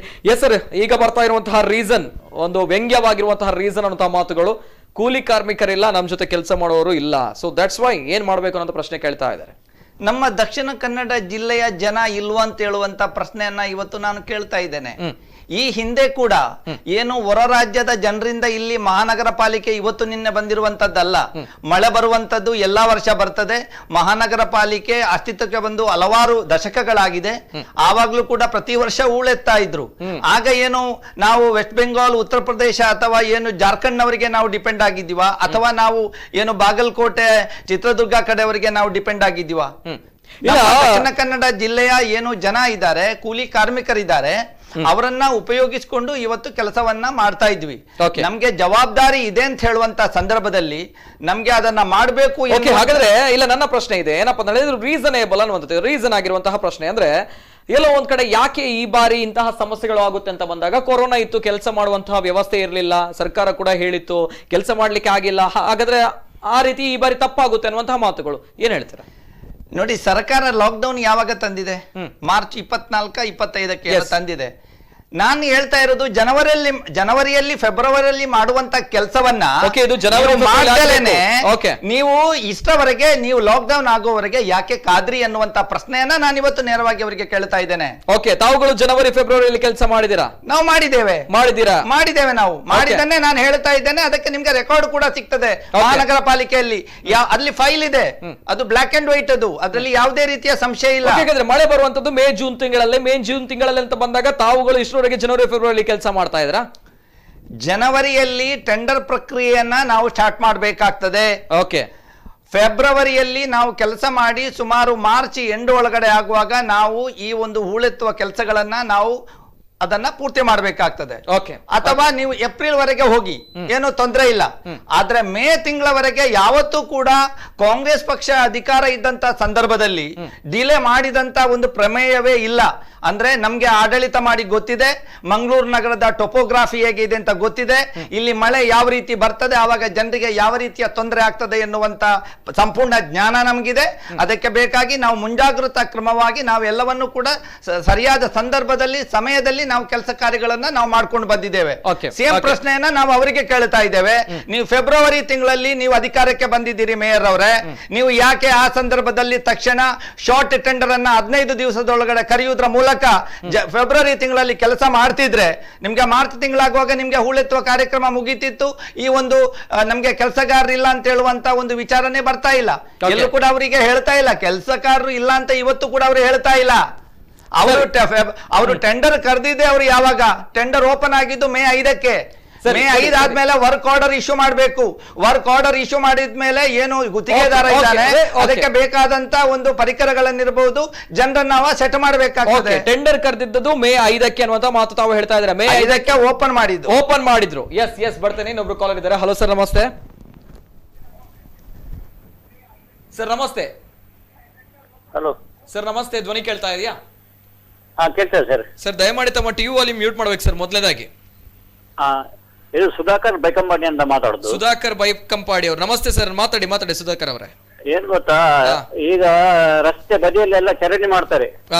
ಅದು ಖಾಲಿ ನೀರು ಹೋಗ್ಲಿಕ್ಕೆ 2 ಇಂಚಿದ್ದು 3 ಇಂಚಿದ್ದು ಪೈಪ್ ಇಡ್ತಾರೆ. ಇಷ್ಟು ದೊಡ್ಡದು ಮಳೆ ಬರುವಾಗ ಅದು ನೀರು ಹೋಗ್ಲಿಕ್ಕೆ ಆಗಲ್ಲ, ಅದು ಇಡ್ಬೇಕು ಏನಾದ್ರು ಪೈಪ್ ಅಲ್ಲ. ಓಕೆ, ಅಗಲದ ಪೈಪ್ ಇಡಬೇಕು ಅಂತ ತಾವು ಹೇಳ್ತಾ ಇದ್ದೀರಾ. ಮತ್ತೊಂದು ಈಗ ನೋಡಿ 2017ಕ್ಕೆ ಜೋರು ಮಳೆ ಬಂತು, 18ಕ್ಕೆ 17ಕ್ಕೇನ. ಆಗ ಅಲ್ಲಿ ಸಿಟಿ ಕಾರ್ಪೊರೇಷನ್ ಅಲ್ಲಿ ಕಾಂಗ್ರೆಸ್ನವರು ಇದ್ದದ್ದು ಅಲ್ಲಿ. ಆಗ NHದಿಂದ ಸರ್ವೆ ಮಾಡ್ತೇವೆ ಅಂತ ಪೇಪರ್ಲಿ ಬರ್ತಾ ಇತ್ತು. ಅದು ಈಗ ಸರ್ವೆ ಏನಾಗಿ ಮತ್ತೆ ಪೈಪ್ ಚರಂಡಿಲೆಲ್ಲ ಪೈಪ್ ಇರ್ತದೆ, ಅದು ಆ ಪೈಪನ್ನೆಲ್ಲ ತೆಗೆದ್ರೆ ಸರಾಗವಾಗಿ ನೀರು ಹೋಗ್ತದೆ. ಈಗ ಅಡಿಯಲ್ಲಿ ಪೈಪ್ ಇರ್ತದೆ, ಈಗ ಪ್ಲಾಸ್ಟಿಕ್ ತೊಟ್ಟೆ ಏನಾದ್ರೂ ಬಂದು ಅದಕ್ಕೆ ಸೇರಿ ಬ್ಲಾಕ್ ಆಗ್ತದೆ ಅಲ್ಲಿ. ಅದನ್ನೆಲ್ಲ ಸರಿ ಮಾಡ್ಲಿ ಅಂತ ನೋಡುವ. ಸರಿ ಮಾಡಿದ್ರೆ ಸರಿ ಆಗುತ್ತೆ ಸರ್. ಒಂದ್ ಕಡೆ ತಾವು ಬೈಕಂಪಾಡಿಯಲ್ಲಿ ಇದ್ದೀರಾ, ಇವತ್ತಿನ ದಿನ ಅಲ್ಲಿ ಬೈಕಂಪಾಡಿಯಲ್ಲಿ ಯಾವ ರೀತಿ ಇತ್ತು ಸರ್? ಪ್ರಥಮ ಮಳೆಗೆ ನಾವು ಕೂಡ ಅಲ್ಲಿ ಹೌದು ಸರ್, ಎಲ್ಲ ಕೆಸರಾಗಿದೆ ಅಲ್ಲ, APMC ಮಾರ್ಕೆಟ್ ಎಲ್ಲ ಫುಲ್ ಕೆಸರಾಗಿದೆ. ಹೌದೌದು ಅಲ್ವಾ? ಓಕೆ, ತುಂಬಾನೇ. ಅಲ್ಲಿ ತಾವು ಏನ್ ಕೆಲಸ ಮಾಡ್ತಾ ಇದ್ದೀರಾ ಸರ್? ನಾವು ಇಲ್ಲಿ ವರ್ಕ್ ಮಾಡ್ತಿದ್ದೇವೆ ಇಂಡಸ್ಟ್ರಿಯಲ್ ಏರಿಯಾದಲ್ಲಿ ಅಲ್ವಾ? ಓಕೆ, ಸರಿ ಸರ್, ಸರಿ, thank you. Okay, right. Yes sir. ನೋಡಿ, ಅವರು ಕೇಳಿದಂಥ ಪ್ರಶ್ನೆ ಏನಿದೆ ಅದಕ್ಕೆ ಯಾವ ಏರಿಯಾದಲ್ಲಿ ಬಂದಿದೆ ಅದಕ್ಕೆ ಡಿಸೈನ್ ಕೊಡುವಂಥದ್ದು IDFನವರು. ಎಂಜಿನಿಯರ್ನವರು ಏನು ಡಿಸೈನ್ ಕೊಡ್ತಾರೆ ಅದರ ಪ್ರಕಾರ ಕೆಲಸ ಕಾರ್ಯಗಳನ್ನು ನಾವು ಮಾಡ್ತೇವೆ. ಕೆಲಸ ಕಾರ್ಯ ಆದ್ಮೇಲೆ ಏನು ಅವ್ರು ಹೇಳಿದ್ದಾರೆ ಪೈಪ್ನಲ್ಲಿ ನೀರು ಹೋಗ್ತಾ ಇಲ್ಲ ಅಂತ ಹೇಳುವಂಥದ್ದು, ಆ ಸಂದರ್ಭದಲ್ಲಿ ಪೈಪನ್ನು ಇಡ್ತಾ ಇದ್ರು. ಈಗ ಟೆಕ್ನಾಲಜಿ ಚೇಂಜ್ ಮಾಡಿದ್ದಾರೆ. ಈಗ ಕೌ ಕ್ಯಾಚರ್ ತರ ಒಂದು 2 ಫೀಟ್ನ ಒಂದು ಅಗಲದ್ದು ಒಂದು ಕೌ ಕ್ಯಾಚರ್ ತರ ಮಾಡಿ ಇವತ್ತು ಮಾಡುವಂತ ಒಂದು ಪದ್ಧತಿಯನ್ನ ಅಳವಡಿಕೆ ಮಾಡಿದ್ದೇವೆ. ಯಾವಾಗ್ಲೂ ಡೆವಲಪ್ಮೆಂಟ್ಸ್ ಯಾವಾಗ್ಲೂ ಪ್ರೋಗ್ರೆಸ್ ಆಗುವಂತದ್ದು, ಲೇಟೆಸ್ಟ್ ಟೆಕ್ನಾಲಜಿ ಬರ್ತಾ ಇರ್ತದೆ, ಅದಕ್ಕೆ ನಾವು ಹೊಸ ಟೆಕ್ನಾಲಜಿಯನ್ನ ಅಡಾಪ್ಟ್ ಮಾಡ್ತಾ ಇರ್ತೇವೆ. ಏನವ್ರು ಹೇಳಿದ್ದಾರೆ ಅದು ಎಷ್ಟೋ ವರ್ಷದ ಹಿಂದಿನ ವಿಚಾರ. ಏನು ಇತ್ತೀಚಿನ ಏನು ಕಾಂಗ್ರೆಸ್ ಪಕ್ಷದ ಅವಧಿಯಲ್ಲಿ ನಾವು ಎಲ್ಲಿ ಎಲ್ಲ ಕಾಂಕ್ರೀಟ್ ಒಂದು ಕೆಲಸ ಮಾಡಿದ್ದೇವೆ, ರಸ್ತೆಯನ್ನ ಮಾಡಿದ್ದೇವೆ, ಅಲ್ಲಿ ಹೋದ್ರೆ ನಿಮ್ಗೆ ಇವತ್ತು ಕೌ ಕ್ಯಾಚರ್ ಸಣ್ಣ ಒಂದು ಕೌ ಕ್ಯಾಚರ್ ತರ ನಿಮ್ಗೆ ಕಾಣ್ಲಿಕ್ಕೆ ಸಿಗ್ತದೆ. ಅದರಿಂದ ನೀರು ಪ್ರತಿ ವರ್ಷ ಅದನ್ನು ಕ್ಲೀನ್ ಮಾಡ್ತಾರೆ. ಇವತ್ತು ಕೂಡ ನನ್ನ ಏರಿಯಾದಲ್ಲಿ ಕ್ಲೀನ್ ಮಾಡಿಸ್ತಾ ನಾನಿದ್ದೇನೆ. ಅದಕ್ಕೆಲ್ಲ ನೋಡಿ, ಅದೆಲ್ಲ ಸಣ್ಣ ವಿಚಾರಗಳು. ನಾವು ಈ ಸಣ್ಣ ವಿಚಾರ ಮಾತಾಡುವುದಕ್ಕಿಂತ ನಾವು ಮಾತಾಡಬೇಕಾಗಿರುವಂತದ್ದು ಯಾವ ರೀತಿಯಲ್ಲಿ ಮಂಗಳೂರಿನಲ್ಲಿ ಇವತ್ತು ಕೃತಕ ನೆರೆ ಇವತ್ತು ಬರ್ತಾ ಇದೆ. ಈ ಕೃತಕ ನೆರೆ ಬರದಂತ ರೀತಿಯಲ್ಲಿ ಮುಂಜಾಗ್ರತಾ ಕ್ರಮವಾಗಿ ನಾವು ಏನೇನು ಮಾಡಬೇಕಾಗಿದೆ, ಅದನ್ನು ಯಾರು ಮಾಡಬೇಕು, ಯಾವ ಸಂದರ್ಭದಲ್ಲಿ, ಕೃತಕ ನೆರೆ ಯಾಕೆ ಹೀಗೆ ಆಗುತ್ತೆ, ಯಾಕೆ ಕೃತಕ ನೆರೆ ಬರುತ್ತೆ ಅನ್ನುವಂಥದ್ದು. ಎಸ್, ಇಬ್ರು ಶಾಸಕರ ಹೆಸರು ಕೂಡ ಕೇಳಿ ಬರ್ತಾ ಇದೆ, ಬಿಜೆಪಿ ಶಾಸಕರು, ಅದೇ ರೀತಿ ಕಾಂಗ್ರೆಸ್ ಶಾಸಕರು. ವೈ ಪ್ರತಿ ಬಾರಿ ಮಂಗಳೂರು ನಗರದಲ್ಲಿ ಮಳೆ ಬಂದಾಗ ಕೃತಕ ನೆರೆ ಬರುತ್ತೆ ಅನ್ನೋದು ಮಾತಾಡಬೇಕು. Very interesting. ಅಂಡ್ ಇನ್ನೊಬ್ರು ಕಾಲ್ ಇದ್ದಾರೆ. ಹಲೋ ಸರ್, ನಮಸ್ತೆ. ಸರ್ ನಮಸ್ತೆ, ಧ್ವನಿ ಕೇಳ್ತಾ ಇದೆಯಾ? ಹೇಳಿ ಸರ್. ಸರ್, ತಮ್ಮ ಹೆಸರು ಎಲ್ಲಿಂದ ಕರೆ ಮಾಡ್ತಾ ಇದ್ದೀರಾ ಸರ್? ನಾವು ಇಲ್ಲಿ ಕಳಂಬೂರು ಸರ್. ಕಳಂಬೂರಿಂದ. ಎಲ್ಲಿಂದ? ಪಣಂಬೂರಿಂದ. ಸರ್, ತಮ್ಮ ಹೆಸರು? ಶ್ರೀರಾಮ್ ಅಂತ ಹೇಳಿ ಸರ್, ಮಾತಾಡಿ ಸರ್. ಶ್ರೀರಾಮ್ ಅವರೇ, ನೋಡಿ, ಈಗ AC ವಿನಯರಾಜ್ ಅವರು ಹೇಳಿದ್ರು ಕಾಂಗ್ರೆಸ್ ಇರುವಾಗ ಜನವರಿಯಲ್ಲಿ ಕೆಲಸ ಸ್ಟಾರ್ಟ್ ಮಾಡ್ತಿರ್ತಾರೆ, ಹೌದಲ್ವಾ? ಜನವರಿಯಲ್ಲಿ ಸ್ಟಾರ್ಟ್ ಮಾಡ್ತಾರೆ. ಹಿಂದೆ PS ಬ್ಯಾಕ್ ಮೇ ತಿಂಗಳಲ್ಲಿ 28-29 ಜೂನ್ ಬೆಳಗ್ಗೆ ಮಧ್ಯಾಹ್ನದಲ್ಲಿ. ಅರ್ಥ ಆಗಿಲ್ಲ ಹೇಳಿ. 2 ವರ್ಷ ಹಿಂದೆ 2 years back. 2 years back. Yes, back May ತಿಂಗಳಲ್ಲಿ. ಹಲೋ, ಮಾತಾಡಿ ಸರ್, ಮಾತಾಡಿ, ಕೇಳ್ತದೆ. ಮೇ ತಿಂಗಳಲ್ಲಿ ಮೇ 28-29 ಜೂನ್ ಬೆಳಗ್ಗೆ ಮಧ್ಯಾಹ್ನಕ್ಕೆ. ಆ ಟೈಮಲ್ಲಿ ಕೊಟ್ಟ ಚೌಕಿಲಿ ಫುಲ್ ಬ್ಲಾಕ್ ಆಗಿ ನೀರು ತುಂಬಿ ಇಡೀ ಕಾರ್ ಗೀರ್ ಎಲ್ಲ ಇಂಜಿನ್ ಹಾಳಾಗಿ ನಿಂತ್ಕೊಂಡಿಲ್ಲ ಉದ್ದಕ್ಕೆ, ಗೊತ್ತಾ? ಆವಾಗ ಇದೇ ಕಾಂಗ್ರೆಸ್ ಸರ್ಕಾರ, ಈ ಕಾಂಗ್ರೆಸ್ ಇದು ಇಲ್ಲಿ ಇದು ಕಾರ್ಪೊರೇಷನ್ ಮಂಗಳೂರಲ್ಲಿ.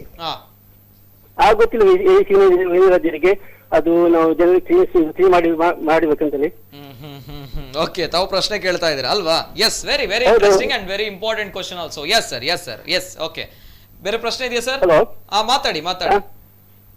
ಹಲೋ, ನಮಸ್ಕಾರ sir. Hello, right sir, thank you. ಈ ಪ್ರಶ್ನೆ ಕೇಳ್ತಾನೆ, ಅವರು ಉತ್ತರ ಕೊಡಬೇಕಾಗುತ್ತೆ. ಎಸ್ ಸರ್, ಬಹಳ ಉತ್ತಮವಾದ ಪ್ರಶ್ನೆಯನ್ನು ಅವರು ಕೇಳಿದ್ರು. ಅದಕ್ಕೆ ನಾನು ಇಲ್ಲಿಯ ಶಾಸಕರಲ್ಲಿ ಮತ್ತು ಇಲ್ಲಿಯ ಸಂಸದರಿಗೆ ನಾನು ಈ ಪ್ರಶ್ನೆಯನ್ನ ನಾನು ಟ್ರಾನ್ಸ್ಫರ್ ಮಾಡಲಿಕ್ಕೆ ಇಚ್ಛೆ ಪಡ್ತಾ ಇದ್ದೇನೆ ನಿಮ್ಮ ಈ ಒಂದು TV ವಾಹಿನಿಯ ಮೂಲಕ. ವೈ ಯಾಕೆಂತ ಹೇಳಿದ್ರೆ ಅಲ್ಲಿ ಒಂದು ಕರಾವಳಿ ಕಾಲೇಜ್ ಅಂತ ಇದೆ. ಆ ಕರಾವಳಿ ಕಾಲೇಜಿನವರು ಇವತ್ತು ಬಿಜೆಪಿ ಪಕ್ಷಕ್ಕೆ ಇವತ್ತು ಹಣಕಾಸಿನ ಯಾವುದೇ ಒಂದು ಸಮಾವೇಶ ಬಂದಾಗ ಬಹಳ ದೊಡ್ಡ ಮೊತ್ತವನ್ನು ಕೊಡುವಂತ ಒಂದು ವ್ಯಕ್ತಿಯವರು. ಓಕೆ ಸರ್, ಕರಾವಳಿ ಯಾರಿಗೆ ಬೇಕಾದ್ರೆ ಹೇಳ್ಕೊಡ್ತೀನಿ ಸರ್, ಅದರಲ್ಲಿ ಏನು ವಿಷಯ ಇಲ್ಲ. ಅವ್ರು ಕೇಳ್ತಾ ಇರುವಂತದ್ದು ಯಾಕೆ ಅವರಿಗೆ ನೇರವಾಗಿ ನನ್ಗೆ ಮಾತಾಡ್ಲಿಕ್ಕೆ ಇಲ್ಲಿ ಯಾರು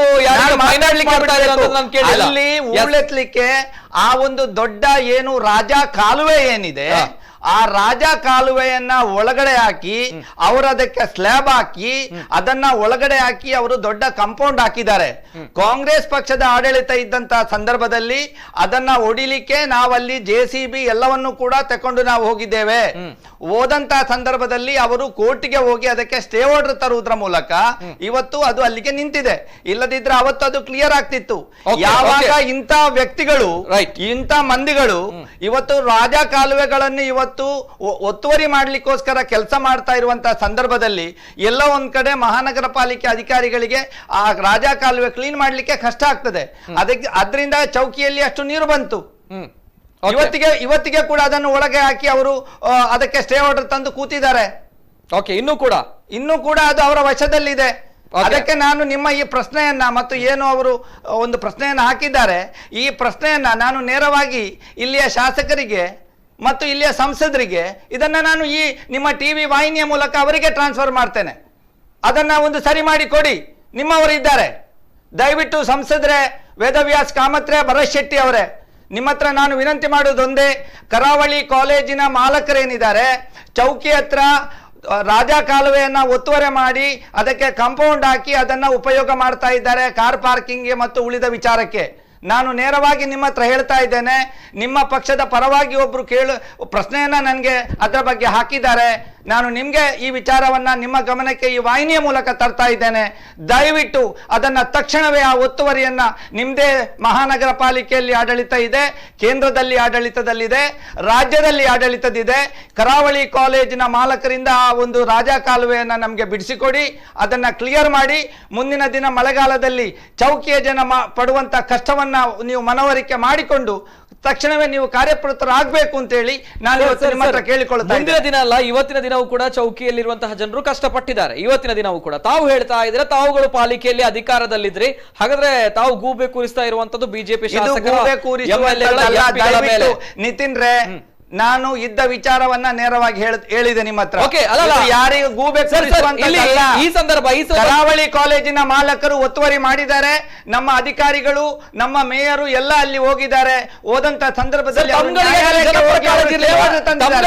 ಜನಪರ ಕಾಳಜಿ ಇರ್ಲಿಲ್ಲ ತಮ್ಗಳಿಗೆ, ಫೈಟ್ ಬ್ಯಾಕ್ ಮಾಡುವಂತದ್ದು ಜನಪರ ಕಾಳಜಿ ಇರ್ಲಿಲ್ಲ ತಮ್ಗಳಿಗೆ. ಕೋರ್ಟ್ ನಲ್ಲಿ ಇದೆ. ಓಕೆ, ಕೋರ್ಟ್ ನಲ್ಲಿ ಇರುವಾಗ ನಮ್ಗೆ ಏನು ಮಾಡ್ಲಿಕ್ಕೆ ಆಗ್ತದೆ ನೀವು ಹೇಳಿ? ಇದೇ ರೀಸನ್ ಈಗ ಅವರು ಅಧಿಕಾರದಲ್ಲಿದ್ದಾರೆ, ಈಗ ಅವರ ಅಧಿಕಾರದಲ್ಲಿದ್ದಾರೆ.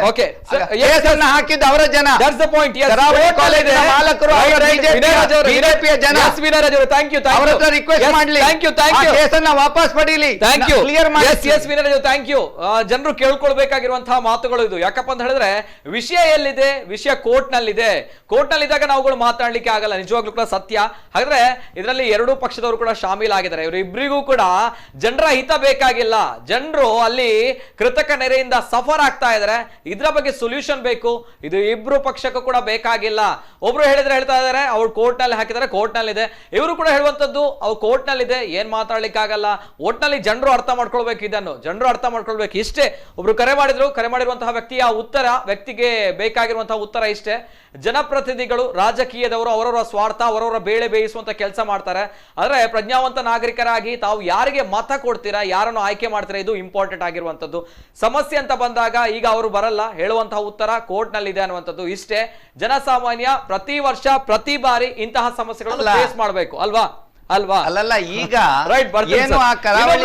ಇನ್ನೊಬ್ರು ಕಾಲರ್ ಇದ್ದಾರೆ, ಬರ್ತೇನೆ. ಇನ್ನೊಬ್ರು ಕಾಲರ್ ಇದ್ದಾರೆ. ಎಸ್, ಸೊಲ್ಯೂಷನ್ ಬೇಕಾಗಿದೆ, ತಾವು ಹೇಳಬೇಕಾಗುತ್ತೆ. ಇನ್ನೊಬ್ರು ಕಾಲರ್ ಇದ್ದಾರೆ. ಹಲೋ ಸರ್, ನಮಸ್ತೆ. ಹಲೋ, ನಮಸ್ತೆ ಮೇಡಮ್. ನಮಸ್ತೆ. ನಮಸ್ತೆ ಸರ್, ಇದು ಚೇತನ ಪಾಂಡೇಶ್ವರ ಶಿವನಗರದಿಂದ. ಪಾಂಡೇಶ್ವರದಿಂದ ಚೇತನ್ ಅವರು. ನಮಸ್ತೆ ಮೇಡಮ್, ಮಾತಾಡಿ. ಇದು ಈಗ ಅವರು ಹೇಳಿದ್ರಲ್ಲ ಸರ್, ಈಗ ಜನವರಿ ಹಾಗೂ ಫೆಬ್ರವರಿಯಲ್ಲಿ ಈ ತೋಡಿದೆಲ್ಲ ಹೂಳೆತ್ತುವ ಕೆಲಸ ಮಾಡ್ತಾರೆ ಅಂತ. ಇಲ್ಲಿ ಪಾಂಡೇಶ್ವರದಲ್ಲಿ ಒಂದು ದೊಡ್ಡ ಮೋರ್ ಉಂಟು ಸರ್. ಹೋದ ವರ್ಷ ಹೂಳೆತ್ತಲಿಕ್ಕೆ ಬಂದಿದ್ರು, ಅದ್ರ ನಂತರ ಒಬ್ಬರು ಯಾರು ಸಹ ಬರ್ಲಿಲ್ಲ ಹೂಳೆತ್ತುವ ಕೆಲಸಕ್ಕೆ. ಸ್ವಲ್ಪ ಮಳೆ ಬಂದ್ರೆ ಸಾಕು, ಫುಲ್ ಇಲ್ಲಿ ನಮ್ಮ ಅಂಗಳದಲ್ಲಿ ಎಲ್ಲ ಒಳಗೆ ಸಂತ ನೆರೆ ಬಂದದುಂಟು. ಒಂದು ಪರಿಹಾರ ಕೊಡ್ತೇವೆ, ಅದು ಕೊಟ್ಟಿದ್ದು ಎಂತ ಸಹ ಇಲ್ಲ. ಒಂದು ಕಾರ್ಪೊರೇಟರ್ ಅವರು ಬಿಜೆಪಿ ಅವರು ದಿವಾಕರ್ ಮತ್ತು ಪ್ರೇಮಾನಂದ ಶೆಟ್ಟಿ ಅವರು ಬಂದು ನೋಡಿ ಹೋಗಿದ್ದಾರೆ. ಆಗ ಶಾಸಕರಾದವರು ಇವರು ಲೋಬ ಅವರು. ಮೇಡಮ್, ಆ ಭಾಗದಲ್ಲಿ ತಮ್ಮ ಮೇಯರ್ ಇದ್ದಾರೆ ಗೊತ್ತಿದ್ಯಾ? ಹೌದು. ಏನ್ ಹೇಳಿದ್ರು ಮೇಯರ್ ಅವ್ರು? ನೋಡಿದ್ರ ಮೇಯರ್ ಅವರು?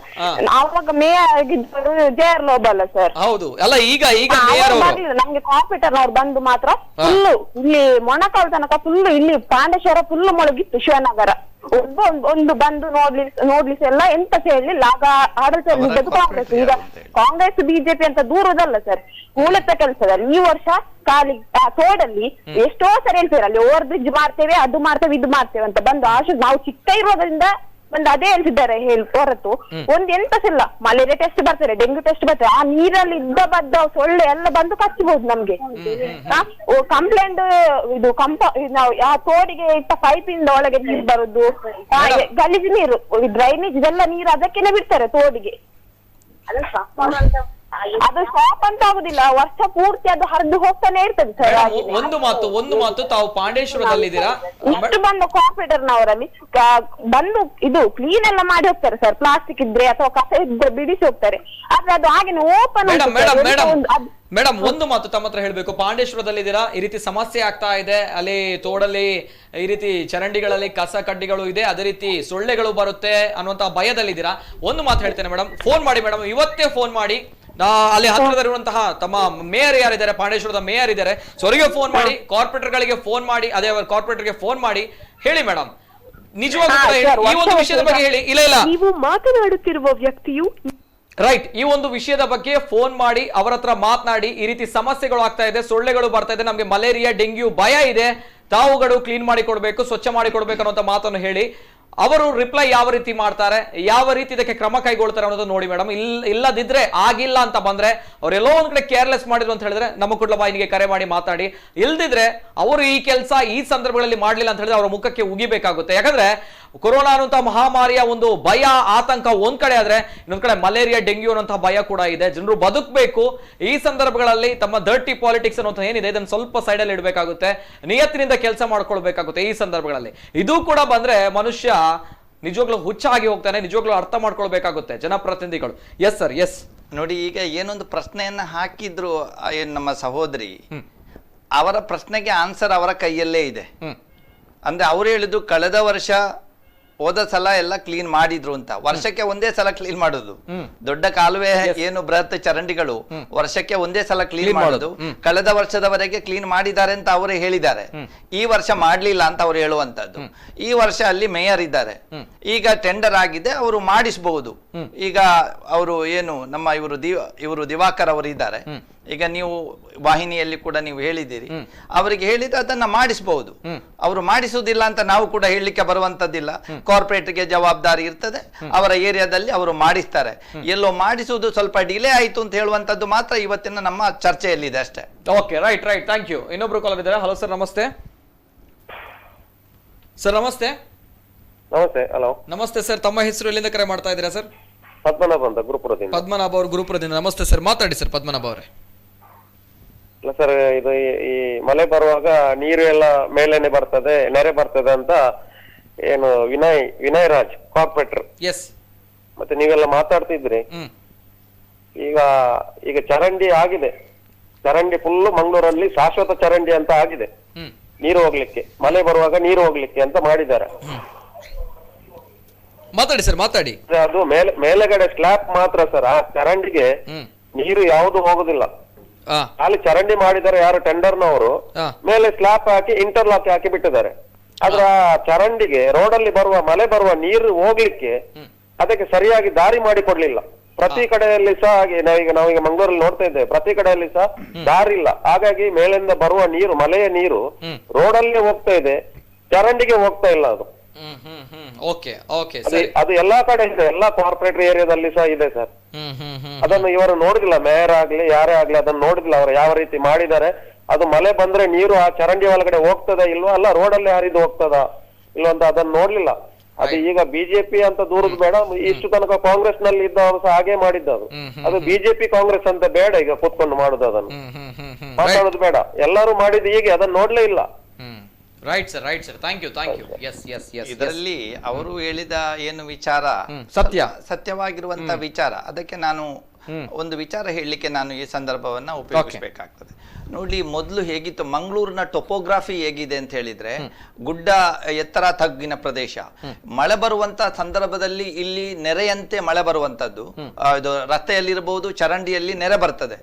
ಅರ್ಧ ಗಂಟೆ ಮಳೆ ನಿಂತ್ರೆ ಅರ್ಧ ಗಂಟೆಯಲ್ಲಿ ಆ ನೀರು ಎಲ್ಲಿ ಹೋಯ್ತು ಅಂತ ಕೂಡ ನಮ್ಗೆ ಕಾಣಕ್ಕೆ ಸಿಗೋದಿಲ್ಲ. ಅದು ತಕ್ಷಣ ಇದು ಬಯಲು ಸೀಮೆ ತರ ಅಲ್ಲ, ಇದು ಎತ್ತರ ತಗ್ಗು ಇರುವಂತ ಪ್ರದೇಶ. ಮೊದಲು ಹೇಗೆ ಇಲ್ಲಿ ಇತ್ತು ಅಂತ ಹೇಳಿದ್ರೆ ಎಲ್ಲೂ ಕೂಡ ಫುಟ್ಪಾತ್ ಇರ್ಲಿಲ್ಲ, ಓಪನ್ ಚರಂಡಿ ಇತ್ತು. ಮಂಗಳೂರು ನಗರ ಸಣ್ಣದಾಗಿತ್ತು, ಜನಸಂಖ್ಯೆ ಕಡಿಮೆ ಇತ್ತು, ವೆಹಿಕಲ್ಸ್ ಕಡಿಮೆ ಇತ್ತು. ಆ ಸಂದರ್ಭದಲ್ಲಿ ಫುಟ್ಪಾತು, ಅಂಪನ್ಕಟ್ಟ ಈ ಏರಿಯಾದಲ್ಲಿ ಸ್ವಲ್ಪ ಇತ್ತು ಹೊರತು ಉಳಿದ ಕಡೆ ಎಲ್ಲೂ ಇರ್ಲಿಲ್ಲ. ಓಪನ್ ತೋಡಿತ್ತು. ಓಪನ್ ತೋಡಿರುವಾಗ ಮಾರ್ಗದ ನೀರು ನೇರವಾಗಿ ಆ ತೋಡಿಗೆ ಹೋಗ್ತದೆ, ಅದು ಮುಂದಕ್ಕೆ ಹರಿದುಕೊಂಡು ಹೋಗ್ತದೆ. ಈಗ ಏನಾಗಿದೆ, ನಾವು ರೋಡನ್ನ 2 ಲೇನ್ ರೋಡನ್ನ 4 ಲೇನ್ ಮಾಡಿದ್ದೇವೆ. 4 ಲೇನ್ ಮಾಡಿ ಪ್ರತಿ ಒಂದು ಕಡೆ ನಾವೀಗ ಜನರಿಗೆ ನಡೆದಾಡ್ಲಿಕ್ಕೆ ಫುಟ್ಪಾತ್ ಅನ್ನ ನಾವು ಮಾಡಿದ್ದೇವೆ. ಮೊದಲು ಫುಟ್ಪಾತ್ ಇರ್ಲಿಲ್ಲ, ಜನ ಭಯದಿಂದ ರಸ್ತೆಯಲ್ಲಿ ನಡ್ಕೊಂಡು ಹೋಗುವಾಗ ಭಯದಿಂದ ಹೋಗ್ತಾ ಇದ್ರು. ಅಂತ ಸಂದರ್ಭದಲ್ಲಿ ಮಳೆ ಬರುವಾಗ ಕೆಲವು ಕಡೆ ಅತಿ ಮಳೆ ಬರುವಂತ ಸಂದರ್ಭದಲ್ಲಿ ಆ ರೀತಿಯ ಒಂದು ನೀರನ್ನ ಒಂದು ರಸ್ತೆಯಲ್ಲಿ ನಮ್ಗೆ ಕಾಣ್ಲಿಕ್ಕೆ ಸಿಗುವಂತದ್ದು ಮಂಗಳೂರಿನಲ್ಲಿ ಸಹಜ. ಅದು ಇಲ್ಲಿ ಅತಿ ಹೆಚ್ಚು ಮಳೆ ಬರೋದ್ರಿಂದ ಆ ರೀತಿಯ ಒಂದು ಸಮಸ್ಯೆ ಒಂದು ಸ್ವಲ್ಪ ಒಂದು ಅರ್ಧ ಗಂಟೆಗ 1 ಗಂಟೆಗ ಇರ್ತದೆ, ಮತ್ತೆ ಅದು ಅದರಷ್ಟಕ್ಕೆ ಖಾಲಿ ಆಗ್ತದೆ. ಯಾಕೆಂತ ಹೇಳಿದ್ರೆ ಎಲ್ಲಾ ಕಡೆ ನಮ್ಗೆ ಚರಂಡಿಗೆ ನೀರು ಹೋಗ್ಲಿಕ್ಕೆ ನಾನು ಹೇಳಿದಂತ ರೀತಿಯಲ್ಲಿ ಏನು ಲೇಟೆಸ್ಟ್ ಟೆಕ್ನಾಲಜಿ ಏನಿದೆ ಅದನ್ನ ಉಪಯೋಗಿಸಿಕೊಂಡು ಈಗ ರೋಡ್ ಅನ್ನು ಮಾಡ್ತಾ ಇದ್ದಾರೆ. ಈಗ ಮಾಡ್ತಾ ಇದ್ದಾರೆ.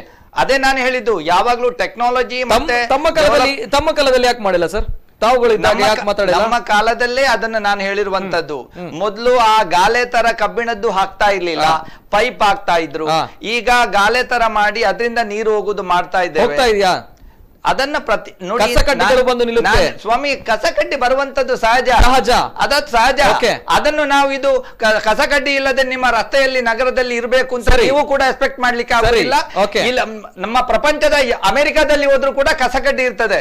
ಅದನ್ನು ನಾವು ಈ ಸಣ್ಣ ವಿಚಾರವನ್ನ ಇಟ್ಟುಕೊಂಡು ನಾವು ಚರ್ಚೆ ಮಾಡಬಾರ್ದು. ಕಸಕಡ್ಡಿಗಳು ಇರ್ತವೆ, ಕಸಕಡ್ಡಿಯನ್ನೇ ನಾವು ಕ್ಲೀನ್ ಮಾಡೋದು ಪ್ರತಿ ವರ್ಷ.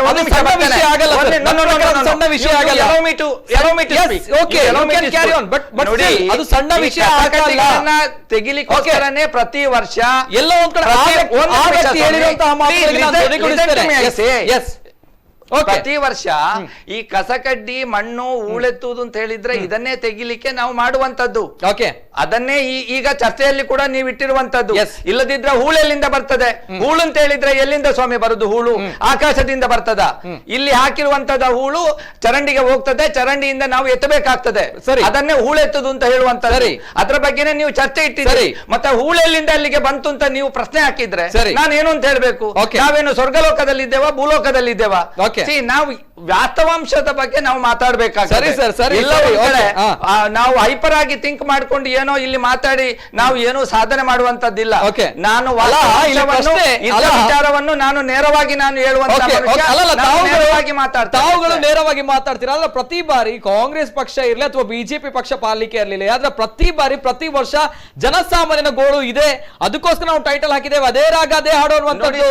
ಯಾರು ಪ್ರಪಂಚದಲ್ಲಿ, ದೇಶದಲ್ಲಿ ಎಲ್ಲಾ ಕಡೆ ಸಣ್ಣ ಸಣ್ಣ ಸಮಸ್ಯೆಗಳು ಇರ್ತಾವೆ. ಅದಕ್ಕೋಸ್ಕರನೇ ಇಂಜಿನಿಯರಿಂಗ್ ಸೆಕ್ಷನ್ ಇರುವಂತದ್ದು, ಅದಕ್ಕೋಸ್ಕರನೇ ವ್ಯವಸ್ಥೆಗಳಿರುವಂತದ್ದು. ಸಣ್ಣ ಸಮಸ್ಯೆಗಳಾಗಿವೆ. ನಾನು ವಿಚಾರ ಹೇಳೋದನ್ನ ವಿಚಾರವನ್ನ ನೀವು ಕೇಳಿ. ಹೂಳೆತ್ತುವ ಕಾರ್ಯಕ್ರಮ ಮಾಡುವುದೇ ಅದಕ್ಕೋಸ್ಕರ. ಇನ್ನೊಬ್ರು ಅದನ್ನು ನಾವು ಅಡಾಪ್ಟ್ ಮಾಡ್ತಾ ಹೋಗ್ತೇವೆ. ಸರ್ ನಮಸ್ತೆ ಮೇಡಮ್. ನಮಸ್ತೆ ಹಲೋ ಮೇಡಮ್. ನಮಸ್ತೆ. ನಮಸ್ತೆ ಸರ್, ಇದು ಕುಡ್ಪಾಡಿ ತೋಟದಿಂದ ಸರ್ ಮಾತಾಡುದು. ಮಾತಾಡಿ ಮೇಡಮ್, ಮಾತಾಡಿ. ಏನ್ ಗೊತ್ತಾ ಸರ್, ಇದು ಕಾಂಗ್ರೆಸ್ನವ್ರು ಮಾಡಿದಾರೆ ಅಂತ ಹೇಳ್ತಾರಲ್ಲ ಸರ್, ನಮ್ಮ ಇಲ್ಲಿ ಬಂದು ಒಮ್ಮೆ ನೋಡಿದ್ರೆ ಗೊತ್ತಾಗ್ತದೆ ಸರ್. ನಮ್ಗೆ ಒಂದು ಇಂಟರ್ಲಾಕ್ ಹಾಕಿ ಕೊಡಿ ಅಂತ ಹೇಳುವಾಗ ಖಾಲಿ ಒಂದು ಚಪಡಿ ಕಲ್ಲಿ ಹಾಕಿ ಇಂಟರ್ಲಾಕ್ ಹಾಕಿ ಕೊಟ್ಟಿದ್ದಾರೆ ಸರ್. ಮನೆಯಲ್ಲಿ ಪ್ರತಿ ವರ್ಷ ಒಂದು 7-8 ವರ್ಷದಿಂದ ನೀರು ಒಳಗನೆ ಬರ್ತಾ ಉಂಟು ಪ್ರತಿ ಸಲ. ಯಾವ ಏರಿಯಾ ಮೇಡಮ್? ಇದು ಕುಡ್ಪಾಡಿ ತೋಟ ಅಂತ ಮೇಡಮ್, ತೋಟ ಸರ್. ಕಾರ್ಪೊರೇಟರ್ ಯಾರು ಮೇಡಮ್ ನಿಮ್ಗೆ? ಈಗ ಈ ಸಲ ಇವರು ಭರತ್ ಕುಮಾರ್ ಅಂತ, ಈ ಸಲ ಅವರು ಇದು ಮಾಡ್ತಾನೆ ಅಂತ ಹೇಳಿದ್ರು ಸರ್. ಆದ್ರೆ ಅದು ಈಗ ಇದು ಕೊರೋನಾದೆಲ್ಲ ಬಂತಲ್ಲ ಸರ್, ಹಾಗೆ ಈ ಸಲ ಏನಂತ ಗೊತ್ತಿಲ್ಲ ಸರ್. ಇಲ್ಲಿ ಹೂಳೆತ್ತದು ಸಾಗಿಲ್ಲ ಸರ್. ಯಾವಾಗ ಡ್ರೈನೇಜ್ ನೀರು ಯಾವಾಗ್ಲೂ ಒಳಗೆ ಸರ್, ನಮ್ಮ ಮನೆ ಒಳಗೆ ಬರುತ್ತಾ?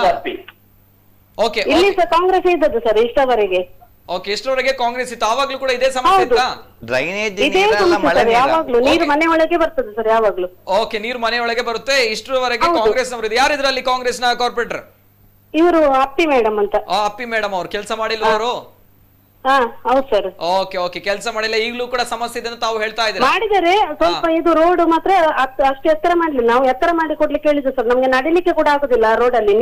ನೀರು ಬಂದ್ರೆ ಫುಲ್ ರೋಡ್ ಯಾವುದು ಇದು ಯಾವ್ದು ಎಂತ ಕಾಣುದಿಲ್ಲ ಸರ್ ಅಲ್ಲಿ. ಮೇಡಮ್ ಈಗ ಭರತ್ ಇದಾರಲ್ಲ, ಭರತ್ ಅವರಿಗೆ ಫೋನ್ ಮಾಡಿ ಮಾತಾಡಿ ಈ ರೀತಿ ಸಮಸ್ಯೆ ಅವ್ರ ಹತ್ರ ಹೇಳಿದ್ದೇವೆ ಸರ್, ಮಾಡ್ತೇವೆ ಅಂತ ಹೇಳಿದ್ದಾರೆ. ಈ ಸಲ ಫಸ್ಟ್ ಪ್ರಿಫರೆನ್ಸ್ ಕೊಡ್ತೇನೆ ಅಂತ ಹೇಳಿದ್ದಾರೆ ಸರ್. ಓಕೆ, ಅನೇಕ ಜನರು ಈ ಬಾರಿ ಜಯ ಗಳಿಸಿದ್ದಾರೆ. ಒಂದು ಯುವಕರು ಅನ್ನುವಂತ ಮಾತುಗಳು ಹೇಳಿದ್ದಾರೆ, ನಾವು ಮಾಡ್ತೇವೆ ಅನ್ನುವಂತ ಮಾತುಗಳು ಹೇಳಿದ್ದಾರೆ ದೊಡ್ಡ ದೊಡ್ಡ ಭಾಷಣಗಳಲ್ಲಿ.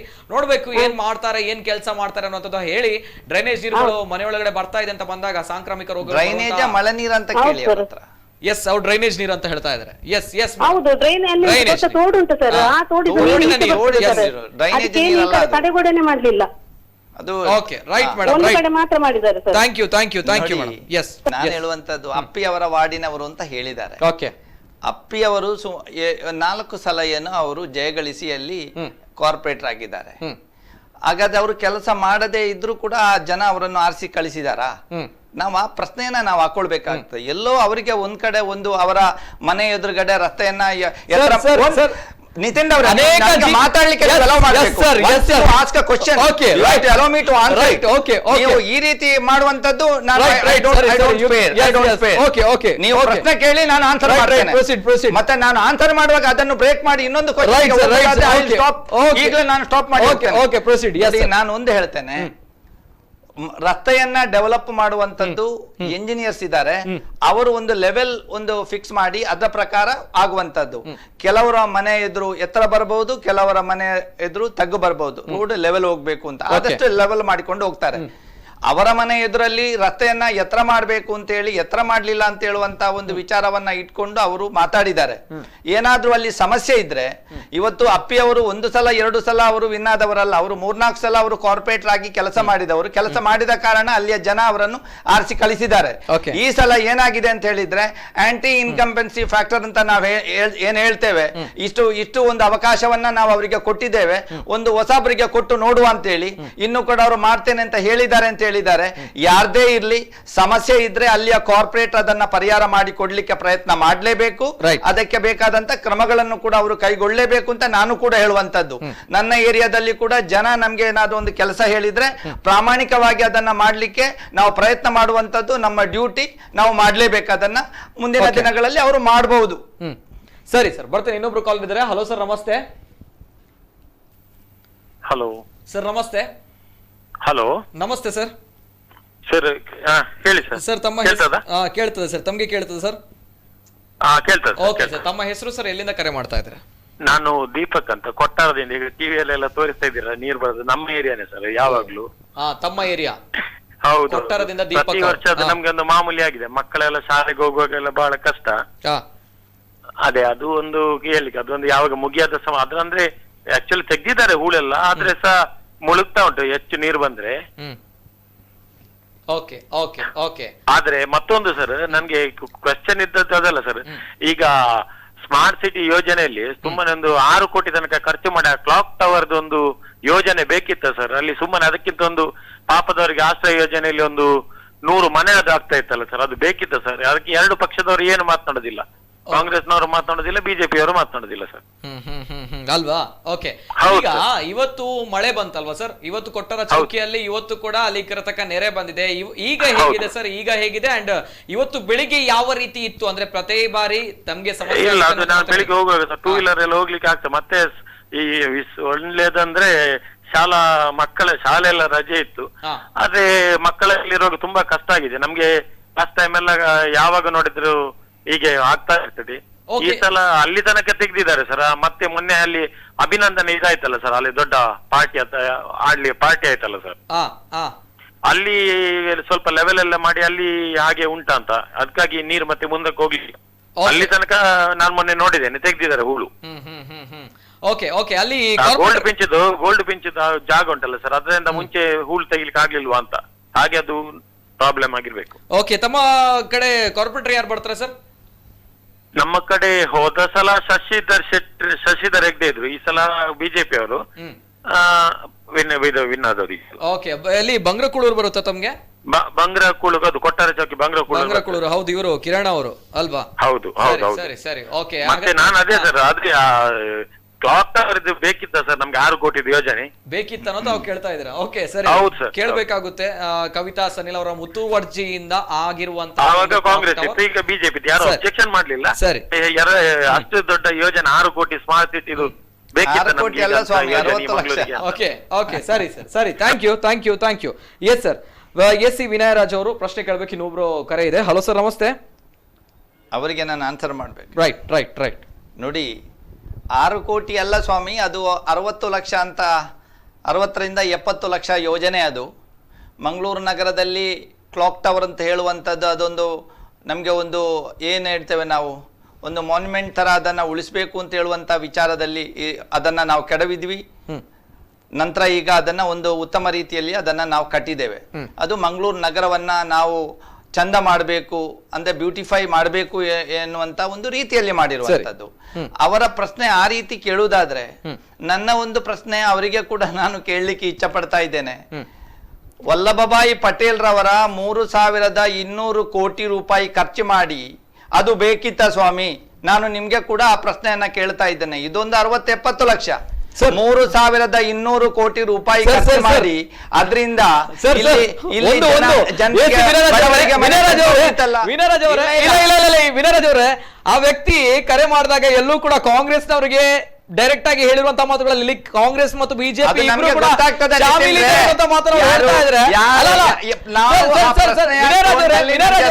ತಾವೊಬ್ರು ಜನಪ್ರತಿನಿಧಿಯಾಗಿ ಅವರು ಹೇಳಿರುವಂತಹ ಪ್ರಶ್ನೆಗೆ ಉತ್ತರ ಕೊಡಬೇಕಾಗಿತ್ತು.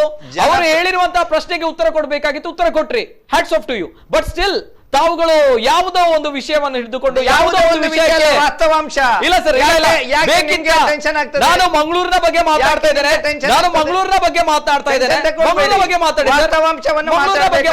ನನ್ಗೆ ಯಾಕೆ ಟೆನ್ಷನ್ ಆಗ್ಬೇಕು?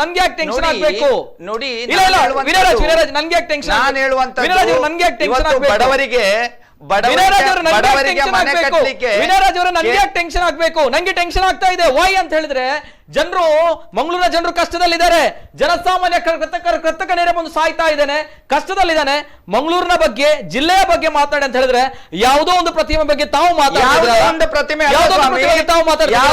ಪ್ರತಿಮೆ ಬಗ್ಗೆ ಅಲ್ಲ. ವಲ್ಲಭಭಾಯಿ ಪಟೇಲ್ ನಮ್ಮ ದೇಶದ ಸಂಪತ್ತು. ತಮ್ಮ ದೇಶದ ಸಂಪತ್ತಿನ ಪ್ರತಿಮೆಯನ್ನು ಮಾಡೋದಕ್ಕೆ ಯಾಕ್ರಿ ತಮ್ಗಳಿಗೆ ಹೊಟ್ಟೆವ್ರಿ? ನಮ್ಮ ದೇಶದ ಸಂಪತ್ತು ಕೊಡಬಹುದಿತ್ತಲ್ಲ, ಸರ್ದಾರ್ ಕೊಡಬಹುದಿತ್ತಲ್ಲ, ನೀವು ಯಾಕೆ ಕೇಳ್ತಾ ಅದನ್ನ ನೀವು ಯಾಕೆ ಕೇಳ್ತಾ ಇಲ್ಲ?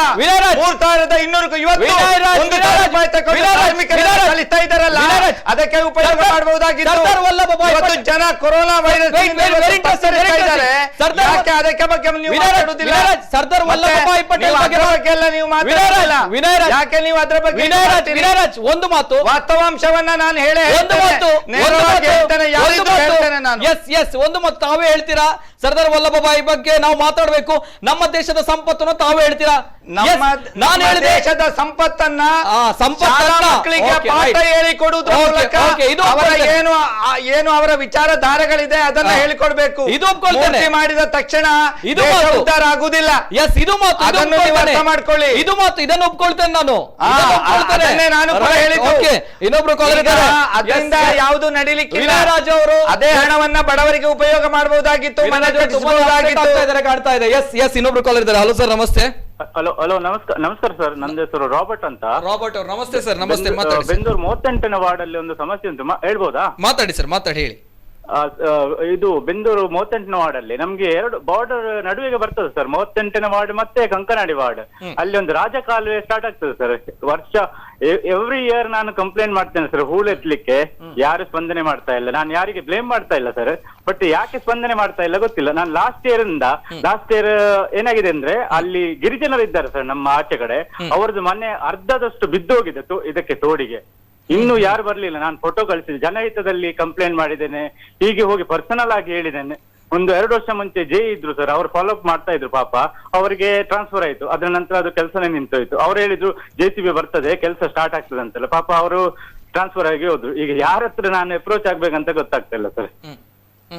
Right sir. ತಮ್ಮ ವಾರ್ಡ್ ನಲ್ಲಿ ಯಾರು ಕಾರ್ಪೊರೇಟರ್ ಯಾರು ಬರ್ತಾರೆ ಆ ಕಡೆ?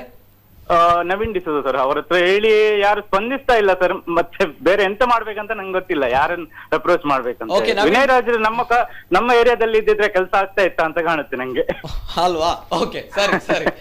ರೈಟ್. ನವೀನ್ ಡಿಸೋಜ್ ಅವರು ಯಾಕೆ ಸ್ಪಂದಿಸ್ತಾ ಇಲ್ಲ ಅಂತ ತಾವು ಹೇಳ್ತಾ ಇದ್ದಾರೆ ಸರ್. ಫೋನ್ ಮಾಡಿ ಹೇಳಿ, ಈ ರೀತಿ ಸಮಸ್ಯೆ ಇದೆ, ತಾವುಗಳು ಮಾಡಬೇಕು, ತಮ್ಮ ಕರ್ತವ್ಯ ಇದು, ಮಾಡ್ಲೇಬೇಕು ಅವರುಗಳು. ಒಂದು ಫೋನ್ ಮಾಡಿ ಮಾತಾಡಿ, ಮತ್ತೆ ಮಾಡಿಲ್ಲ ಅಂತ ಹೇಳಿ ನೋಡೋಣ ಸರ್.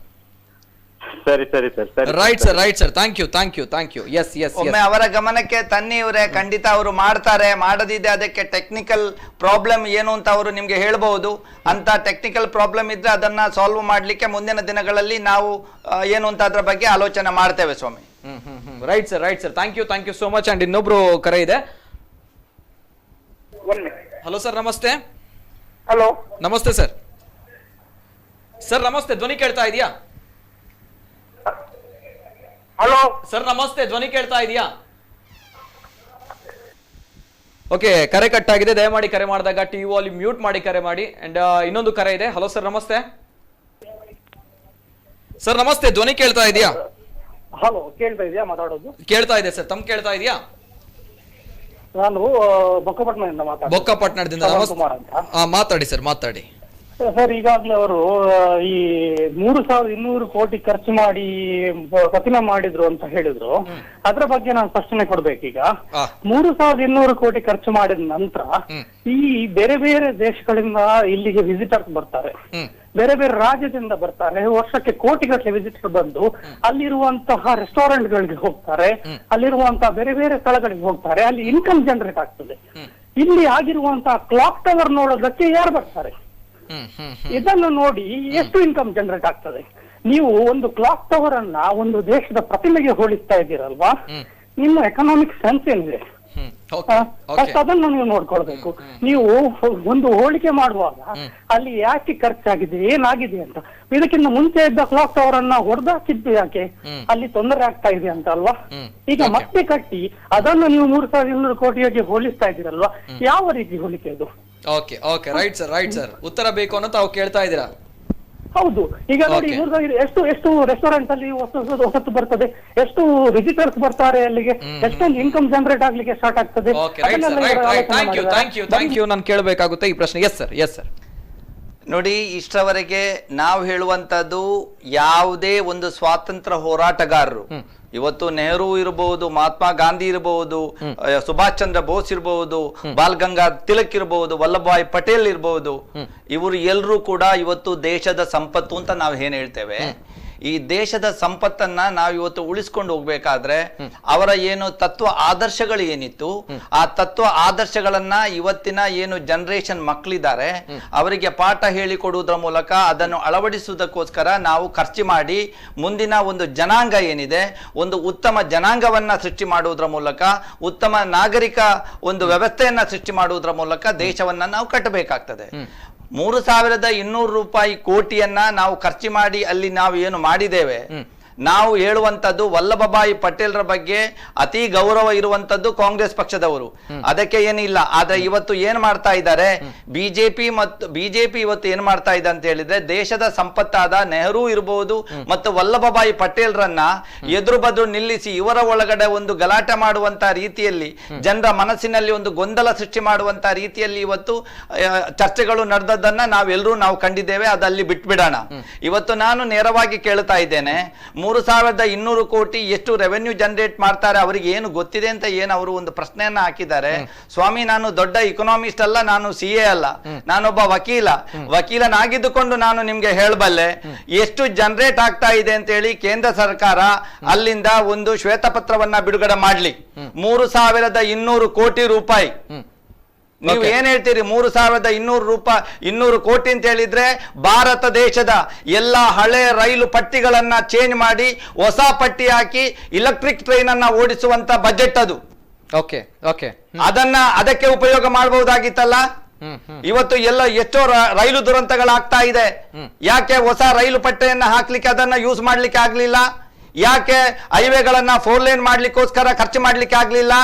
ಯಾಕೆ ಕರೆಂಟ್ ಇಲ್ಲದ ಹಳ್ಳಿಗಳಿಗೆ ಕರೆಂಟ್ ಸಪ್ಲೈ ಕೊಡ್ಲಿಕ್ಕೆ ಮಾಡ್ಲಿಲ್ಲ? ಈ ಮೂರ್ತಿಯಿಂದ ನಮ್ಗೆ ಏನು ಬರ್ಲಿಕ್ಕಿದೆ? ಅವರ ಆದರ್ಶವನ್ನ ನಾವು ತಗೊಳ್ಳೋಣ, ಅವರ ಆದರ್ಶವನ್ನ ತತ್ವವನ್ನ ನಾವು ಅಳವಡಿಸೋಣ ನಮ್ಮ ಜೀವನದಲ್ಲಿ. ಬರೇ ಮೂರ್ತಿಯಿಂದ ನಮ್ಗೆ ಏನು ಆಗುವಂತದ್ದಿಲ್ಲ. ದೇವರ ಮೂರ್ತಿಯಿಂದ ಅಲ್ಲ, ದೇವರು ನಮ್ಮ ಮನಸ್ಸಿನಲ್ಲಿ ಹೃದಯದಲ್ಲಿ ಇರ್ತಾರೆ. ದೇಶ ನಮ್ಮ ಪ್ರೀತಿ ನಮ್ಮ ಹೃದಯದಲ್ಲಿ ಇರ್ತದೆ, ಮನಸ್ಸಿನಲ್ಲಿ ಇರ್ತದೆ. ಸರ್, ಅದ್ಭುತವಾಗಿರುವಂತಹ ಮಾತುಗಳು. ಎಸ್, ಸರ್ದಾರ್ ವಲ್ಲಭಭಾಯಿ ಪಟೇಲ್ ದೇಶ ಕಂಡಂತಹ ಅಪ್ರತಿಮ. ನಾವು ಡೈವರ್ಟ್ ಮಾಡ್ತಾ ಇದ್ದೇವೆ, ನೀವು ಇದಕ್ಕೆ ಬಂದ್ರೆ ಚೆನ್ನಾಗಿರೋದು. ಅದಕ್ಕೆ ತಾವು ಹೇಳ್ತಾ ಇದ್ದೀರಾ ಅಲ್ಲಲ್ಲ, ಒಂದ್ಸಲ ಬರ್ಬೇಕಾಗುತ್ತೆ, ನಮ್ಮ ಒರಿಜಿನಲ್ ಸಬ್ಜೆಕ್ಟ್ ಗೆ ಬರ್ಬೇಕಾಗುತ್ತೆ. ಸರ್ದಾರ್ ವಲ್ಲಭಭಾಯಿ ಪಟೇಲ್ ಅವ್ರ ಬಗ್ಗೆ ಹೇಳಿದ್ರೆ ನಮ್ಮ ಆತ್ಮದಲ್ಲಿ ಇರಬೇಕು, ಪುಸ್ತಕದಲ್ಲಿ ಇರಬೇಕು ಅನ್ನುವಂಥದ್ದು. ಎಸ್, ಕ್ಲಾಕ್ ಟವರ್ ಬಗ್ಗೆ ಕೂಡ ಆ ವ್ಯಕ್ತಿ ಕೇಳಿದ್ರು. ಕ್ಲಾಕ್ ಟವರ್ ಅನ್ನೋದು ನಾವು ನೋಡ್ತಾ ಇದ್ದೇವೆ. ಕ್ಲಾಕ್ ಟವರ್ ಆಗಿದೆ, ದೊಡ್ಡ ದುಂದು ವೆಚ್ಚದಲ್ಲಿ, ದೊಡ್ಡ ಮಟ್ಟದಲ್ಲಿ ವೈಭೋಗದಿಂದ ಆಗಿದೆ. ಅಂದ್ರೆ ಕ್ಲಾಕ್ ಟವರ್ ಯಾಕೆ ಬೇಕಿತ್ತು ಅನ್ನೋಂಥ ಪ್ರಶ್ನೆ ಬರುತ್ತೆ. ನಮ್ಮ ಕೈಯಲ್ಲಿ ವಾಚ್ ಇದೆ, ವಾಚ್ ಅಲ್ಲಿ ಗಂಟೆ ಗೊತ್ತಾಗುತ್ತೆ, ಕೈಯಲ್ಲಿ ಮೊಬೈಲ್ ಇದೆ, ಮೊಬೈಲ್ ಅಲ್ಲಿ ಗಂಟೆ ಗೊತ್ತಾಗುತ್ತೆ. ವೈ ಕ್ಲಾಕ್ ಟವರ್ ಅಂತ ಪ್ರಶ್ನೆ ಬರುತ್ತೆ ಅಲ್ಲ? ನೋಡಿ, ತಾವು ಕೇಳಿದ್ರಿ ನಿಮ್ಮ ಪ್ರಶ್ನೆಗೆ ನಾನು ವೈ ಕ್ಲಾಕ್ ಟವರ್. ಎಲ್ಲರೂ ಕೂಡ ರೋಡ್ ಅಲ್ಲಿ ಹೋದಾಗ ಹೀಗೆ ನೋಡ್ಬೇಕಾಗುತ್ತೆ, ಅದಕ್ಕೆ ನಾನು ಡಿಸ್ಟರ್ಬೆನ್ಸ್ ಸಿಗುತ್ತೆ ಸ್ವಾಮಿ. ರೈಟ್ ಸರ್, ನೋಡಿ ಸ್ವಾಮಿ, ನಾನು ಅದಕ್ಕೂ ಕೂಡ ನಿಮ್ಗೆ ಆನ್ಸರ್ ಮಾಡಿ. ಸ್ಮಾರ್ಟ್ ಸಿಟಿ ಅನ್ನುವಂತಹ ಯೋಜನೆ ಅಡಿಯಲ್ಲಿ ಬರುವಂತಹ ದೊಡ್ಡ ದುಂದು ವೆಚ್ಚದ ವಿಷಯ ಅಂತ ಹೇಳಿದ್ರೆ ಕ್ಲಾಕ್ ಟವರ್. ಇನ್ನೊಂದ್ ಕಡೆ ಬರುವಂತದ್ದು ನೋಡಿ ಸ್ವಾಮಿ, ನೀವು ಸ್ಮಾರ್ಟ್ ಬಸ್ ಸ್ಟ್ಯಾಂಡ್ಗಳು, ಸ್ಮಾರ್ಟ್ ಸಿಟಿ ಯೋಜನೆ ಬಗ್ಗೆ ನೀವು ಸರಿಯಾದ ರೀತಿಯಲ್ಲಿ ಅದನ್ನ ಸ್ಟಡಿ ಮಾಡಿದ್ರೆ ನಿಮ್ಗೆ ಅದು ಗೊತ್ತಾಗುತ್ತೆ. ಸ್ಮಾರ್ಟ್ ಸಿಟಿ ಅಂತ ಹೇಳಿದ ತಕ್ಷಣ ಈಗ ಏನಾಗ್ತಾ ಇದೆ, ಕ್ಲಾಕ್ ಟವರ್ ಯಾವ ಯೋಜನೆ ಅಡಿಯಲ್ಲಿ ಬರುತ್ತೆ ಸರ್? ನೋಡಿ ಸ್ವಾಮಿ, ಕ್ಲಾಕ್ ಟವರ್ ಯಾವ ಯೋಜನೆ ಅಡಿಯಲ್ಲಿ ಬರುತ್ತೆ? ಇಲ್ಲ ಇಲ್ಲ ಇಲ್ಲ, ಸಿಟಿ ಅಂತ ಸ್ಟಡಿ ಮಾಡುವಂತದ್ದಿಲ್ಲ. ಸ್ಮಾರ್ಟ್ ಸಿಟಿ ಸ್ಮಾರ್ಟ್ ಸೊಲ್ಯೂಷನ್ ಬರ್ತದೆ, ಪಾರ್ಕ್ಗಳು ಬರ್ತವೆ, ಎಲ್ಲವೂ ಸರಿ, ಹೌದು, ಸಿಟಿದು ಬ್ಯೂಟಿಫಿಕೇಶನ್ ಬರ್ತದೆ. ಕ್ಲಾಕ್ ಟವರ್ ಯಾವ ಅಡಿಯಲ್ಲಿ ಹೊಂದಿಕೊಂಡಿರುವಂತಹ ಪ್ರಾಜೆಕ್ಟ್ ನಾನು ಅದನ್ನ ಸ್ಟಡಿ ಮಾಡಿದ್ದೇನೆ, ಅದಕ್ಕೆ ನಾನು ವಿರೋಧ ಪಕ್ಷದವರು ಅವರು ಕೂಡ ಅಲ್ಲಿ ಇದ್ರು. ಸರ್, ನಾನು ವಿರೋಧ ಪಕ್ಷದವನಲ್ಲ, ನಂಗೊಂದು ಮಾಹಿತಿ ಬೇಕಾಗಿತ್ತು. ಕ್ಲಾಕ್ ಟವರ್ ಯಾವ ಅಂಡರ್ ಅಲ್ಲಿ ಬರುತ್ತೆ? ಅದು ಎಲ್ಲಿಗೂ ನಿಮ್ಗೂ ಕೂಡ ಕೇಳಿದ್ರೆ ಗೊತ್ತಾಗ್ತದೆ. ಅದು ಸ್ಮಾರ್ಟ್ ಸಿಟಿ ಅಂಡರ್ ಅಲ್ಲಿ, ಅದರಿಂದ ಸರ್ ತಾವು ಕಾರ್ಪೊರೇಟರ್ ಆಗಿದೆ, ಅದನ್ನು ಅಲ್ವಾ? ಅದೇ ಹೇಳಿದ್ದು, ಬ್ಯೂಟಿಫೈ ಮಾಡುವಂತ ಇದು ಸ್ಮಾರ್ಟ್ ಸಿಟಿಯಲ್ಲಿ ಇದೆ. ಇದನ್ನೇ ಕೇಳ್ತಾ ಇದ್ದಾರೆ. ಬ್ಯೂಟಿಫೈ ಮಾಡಬೇಕಾಗಿದೆ ಸ್ಮಾರ್ಟ್ ಸಿಟಿಯ ಪ್ರಾಜೆಕ್ಟ್ ನಲ್ಲಿ, ಅದಕ್ಕೆ ಹಣ ಮೀಸಲಿಟ್ಟಿದ್ದಾರೆ, ಅದಕ್ಕೆ ಇದನ್ನ ಉಪಯೋಗ ಮಾಡಿದ್ದಾರೆ ಅಷ್ಟೇ. ಮೊದಲಿದ್ದಂತಹ ಕ್ಲಾಕ್ ಟವರ್ ನ ಹೊಡೆದಾಕಿ ಸೆಕೆಂಡ್ ಕ್ಲಾಕ್ ಟವರ್ ಹಾಕುವಂತದ್ದು ಅಂತ ಆ ಸಂದರ್ಭದಲ್ಲಿ ಯಾರು ಅಡ್ವೈಸ್ ಮಾಡಿದ್ರು? ಇದೇ IDF ನವರು ಮಾಡಿದ್ದಾರೆ. ಓಕೆ, ಅಲ್ಲ ತಾವು ಹೇಳಿದ್ರಲ್ಲ, IDF ಒಂದು ಪ್ರತಿಮೆ. ಯಾಕಂದ್ರೆ ಒಂದು ಪ್ರತಿಮೆ, ಯಾಕಂದ್ರೆ ಒಂದು ಪ್ರತಿಮೆಯ ಬಗ್ಗೆ ತಾವೇ ಪ್ರಸ್ತಾಪಿಸಿದ್ರಿ. ಆ ಪ್ರತಿಮೆ ಬಗ್ಗೆ ಸಂಬಂಧ, ಒಂದು ಪ್ರತಿಮೆ ಬಗ್ಗೆ ತಾವೇ ಪ್ರಸ್ತಾಪಿಸಿದ್ರಿ, ಒಂದು ಪ್ರತಿಮೆ ಬಗ್ಗೆ ತಾವೇ ಪ್ರಸ್ತಾಪಿಸಿದ್ರಿ. ಆ ಪ್ರತಿಮೆ ತಮ್ಮ ಆತ್ಮದಲ್ಲಿರ್ಬೇಕು, ತಮ್ಮ ಪುಸ್ತಕದಲ್ಲಿ ಇರ್ಬೇಕು ಅನ್ನೋದು ಮಾತನ್ನು ತಾವು ಹೇಳಿದ್ರಿ. ಅದಕ್ಕೋಸ್ಕರ ನನ್ನ ಮಂಗಳೂರಿನಲ್ಲಿರುವಂತಹ ಒಂದು ಕ್ಲಾಕ್ ಟವರ್ ಬಗ್ಗೆ ನಾನು ಪ್ರಸ್ತಾಪ ಮಾಡಿದ್ದೆ. ಏನ್ ತಪ್ಪಿದೆ? ಹಾಗಾದ್ರೆ ನೀವು ಟಾಗೂರ್ ಪಾರ್ಕ್ ಅನ್ನು ಎಲ್ಲ ಪಾರ್ಕ್ ಗಳನ್ನ ಬೇಡ, ಎಲ್ಲವನ್ನು ಕೂಡ ಬೇರೆ ಇದು ಮಾಡಿ ಯಾಕೆ ಖರ್ಚು ಮಾಡ್ತೀರಿ? ಬ್ಯೂಟಿಫೈ ಯಾಕೆ ಖರ್ಚು ಮಾಡ್ತೀರಿ ನೀವು? ನಿಮ್ಮ ಪ್ರಶ್ನೆ ನೀವೀಗ ವೀಕ್ಷಕರು ನಮ್ಮ ಮಂಗಳೂರು ಮಹಾನಗರ ಪಾಲಿಕೆ ನಾಗರಿಕರೇ, ನಾಗರಿಕರು ಕೇಳಿರುವಂತಹ ಪ್ರಶ್ನೆ ಉತ್ತರ ವಿನಯರಾಜ್ ಅವರೇ, ನಾನು ಉತ್ತರ ನೇರವಾಗಿ ನಾನು ಹೇಳಿದ್ದೇನೆ. ನಮ್ಮ ವೀಕ್ಷಕರು ನಾಗರಿಕರು ನೇರವಾಗಿ ಹೇಳಿದ್ದೇನೆ ನಾನು. ಕೇಳಿಸ್ಕೊಳ್ಳಿಕ್ಕೆ ನಿಮ್ಗೆ ಸಂಯಮ ಇಲ್ಲ ಅಷ್ಟೇ. ಇನ್ನೊಬ್ರು ಕರೆ ಇದೆ. ಹಲೋ ಸರ್, ನಮಸ್ತೆ. ಹಲೋ, ನಮಸ್ತೆ ಸರ್. ಹಾ ಸರ್, ನನ್ನ ಹೆಸರು ಆದರ್ಶ ಅಂತ. ನಮಸ್ತೆ ಸರ್, ಮಾತಾಡಿ. ಎಲ್ಲಿಂದ ಕರೆ ಮಾಡ್ತಾ ಇದ್ದೀರಾ? ಸರ್, ನಾನು ಕೂಳೂರಿಂದ ಮಾತಾಡ್ತಿದ್ದೇನೆ. ಕೂಳೂರಿಂದ ಕರೆ ಮಾಡ್ತಾ ಇದ್ದೀನಿ. ನಮಸ್ತೆ ಸರ್, ಮಾತಾಡಿ ಸರ್. ಸರ್, ಆಕ್ಚುಲ್ ಆಗಿ ಎಲ್ಲಿದ್ದು ಕೂಡ ಹೇಳಲಿಕ್ಕೆ ಹೋದ್ರು ಕೂಡ ಇಲ್ಲಿ ಕುಟ್ಲದಲ್ಲಿ ನಮ್ದು ಎಲ್ಲ ಕಡೆ ಇದ್ರು ಒಂದು ಕಂಪ್ಲೇಂಟ್ ಇದ್ದೇ ಇರ್ತದೆ. ಆಕ್ಚುಲ್ ಆಗಿ ವರ್ಷನು ಏನಿದ್ರು ನಾವು ಅದನ್ನು ಹೈಲೈಟ್ ಮಾಡಿದಕ್ಕೆ ಹೋದ್ರು. ಈಗ ಫಸ್ಟ್ ಮಾಡ್ಲಿಕ್ಕೆ ಈಗ ಡ್ಯಾಮೇಜ್ ಆಗ್ತದೆ, ಅದು ವರ್ಷನು ಇದ್ದದ್ದೇ. ಯಾರು ಕೂಡ ಒಬ್ಬ ಕಾರ್ಪೊರೇಟರ್ ಕೂಡ ಯಾರೇ ಇರ್ಲಿ, ಒಂದು MLA ಅದಕ್ಕೊಂದು ಪರ್ಮನೆಂಟ್ ಆಗಿ ಶಾಶ್ವತ ಪರಿಹಾರ ಅಂತ ಮಾಡ್ಲೇ ಇಲ್ಲ. ಈಗ ಆಕ್ಚುಲ್ ಆಗಿ ಇಂಡಸ್ಟ್ರಿಯಲ್ ಏರಿಯಾ ಸರ್, ಅಲ್ಲಿ ಎಷ್ಟೋ ಜನ ವರ್ಕರ್ಸ್ ಹೋಗ್ತಿದ್ದಾರೆ. ಕೂಳೂರಿಂದ ಬೈಪಾಸ್ ಆಗಿ ಜೋಕಾಟೆ ಹೋಗುವ ರೂಟ್ ಸರ್. ಅಲ್ಲಿ ವರ್ಷನು ಎಷ್ಟು ಹೇಳಿದ್ರು ಸರ್, ಕಂಪ್ಲೇಂಟ್ ಕೊಟ್ರು. ಅಲ್ಲಿ ಅವರು ಇನ್ನು ಕೂಡ ನೀರು ನಿಲ್ತದೆ ಸರ್. ಆ ಸೈಡ್ ಅಲ್ಲಿ ವಿದ್ಯುತ್ ಕಾಂತಿಗಳು ಎಲ್ಲ ಬಿದ್ದು ಎಲ್ಲ ತುಂಬಾ ಪ್ರಾಬ್ಲಮ್ ಆಗಿದೆ. ಸರಿ ಸರ್, ಸರಿ ಸರಿ ಸರಿ, ಓಕೆ. ಕೂಳೂರಿಂದ ಕರೆ ಮಾಡ್ತಾ ಇದ್ದೀರಾ, ಅವ್ಯವಸ್ಥೆ ಆಗರ ಆಗಿದೆ ಕೂಳೂರು ಅನ್ನೋ ಮಾತು ತಾವು ಹೇಳ್ತಾ ಇದ್ದೀರಾ. Yes sir, thank you sir, thank you. ಅನೇಕ ಕರೆಗಳು ಬರ್ತಾ ಇದೆ, ಸ್ವೀಕಾರ ಮಾಡ್ತೇವೆ. ಅದೇ ರೀತಿ ದೊಡ್ಡ ಮಟ್ಟದ ಪ್ರಶ್ನೆ ಇದೆ, ನಾವು ಕೂಡ ನೋಡಿದ್ವಿ, ತಮ್ ಕೂಡ ಗೊತ್ತಿರುವಂತಹ ವಿಚಾರ. ಕೊರೋನಾ ಅನ್ನುವಂತಹ ಮಹಾಮಾರಿ ಬರುತ್ತೆ, ಈ ಮಹಾಮಾರಿಯೇ ಬರುತ್ತೆ ಅನ್ನುವಂತಹ ಸಂದರ್ಭಗಳಲ್ಲಿ ನಮ್ಮ ಸರ್ಕಾರ ಕೆಲವು ಕಟ್ಟುನಿಟ್ಟಿನ ಕ್ರಮಗಳನ್ನು ತೆಗೆದುಕೊಂಡಿದೆ ಕೂಡ. ಈ ಸಂದರ್ಭ ಸೆಂಟ್ರಲ್ ಮಾರುಕಟ್ಟೆನ APMC ಯಾರ್ಡ್ಗೆ ಶಿಫ್ಟ್ ಮಾಡಿರುವಂತದ್ದು, ಬೈಕಂಪಾಡಿಯ APMC ಯಾರ್ಡ್ಗೆ ಶಿಫ್ಟ್ ಮಾಡಿರುವಂತದ್ದು. ಅಲ್ಲಿ ಇವತ್ತಿನ ದಿನ ಒಂದು ಪೂರ್ವ ಮುಂಗಾರು ಮಳೆಗೆ ಯಾವ ರೀತಿ ಅಲ್ಲಿನ ವ್ಯಾಪಾರಸ್ಥರು ಕಷ್ಟಪಟ್ಟಿದ್ದಾರೆ ಅನ್ನುವಂಥದ್ದು ತಾವು ನೋಡ್ಕೊಂಡು ಬರ್ಬೇಕಾಗುತ್ತೆ. ವಿಜುವಲ್ಸ್ ಬರ್ತಾ ಇದೆ, ಅಲ್ಲಿ ಯಾವ ರೀತಿ ಕಷ್ಟಪಟ್ಟರು ಕೇವಲ ಒಂದು ಮಳೆಗೆ. ನಮ್ಮ ಜನರು ನೋಡ್ಕೊಂಡು ಬನ್ನಿ. ಅಕಾಲಿಕ ಮಳೆಗೆ ಕಂಗೆಟ್ಟ ವ್ಯಾಪಾರಸ್ಥರು. ಬೈಕಂಪಾಡಿಯಲ್ಲಿ ನೀರಿನಲ್ಲಿ ಕೊಚ್ಚಿ ಹೋಯ್ತು ಮೀನು, ತರಕಾರಿ.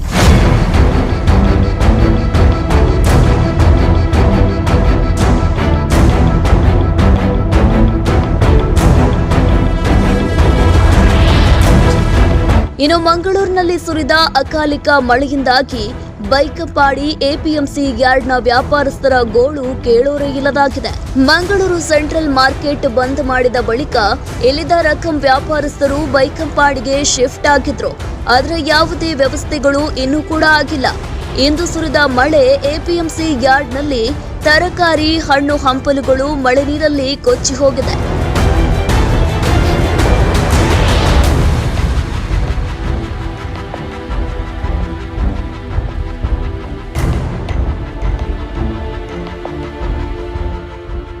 ಇಂದು ಸುರಿದ ಭಾರೀ ಮಳೆಯಿಂದಾಗಿ APMC ಯಾರ್ಡ್ನಲ್ಲಿ ತರಕಾರಿ, ಹಣ್ಣು ಹಂಪಲುಗಳು ಮಳೆ ನೀರಲ್ಲಿ ಕೊಚ್ಚಿ ಹೋಗಿವೆ.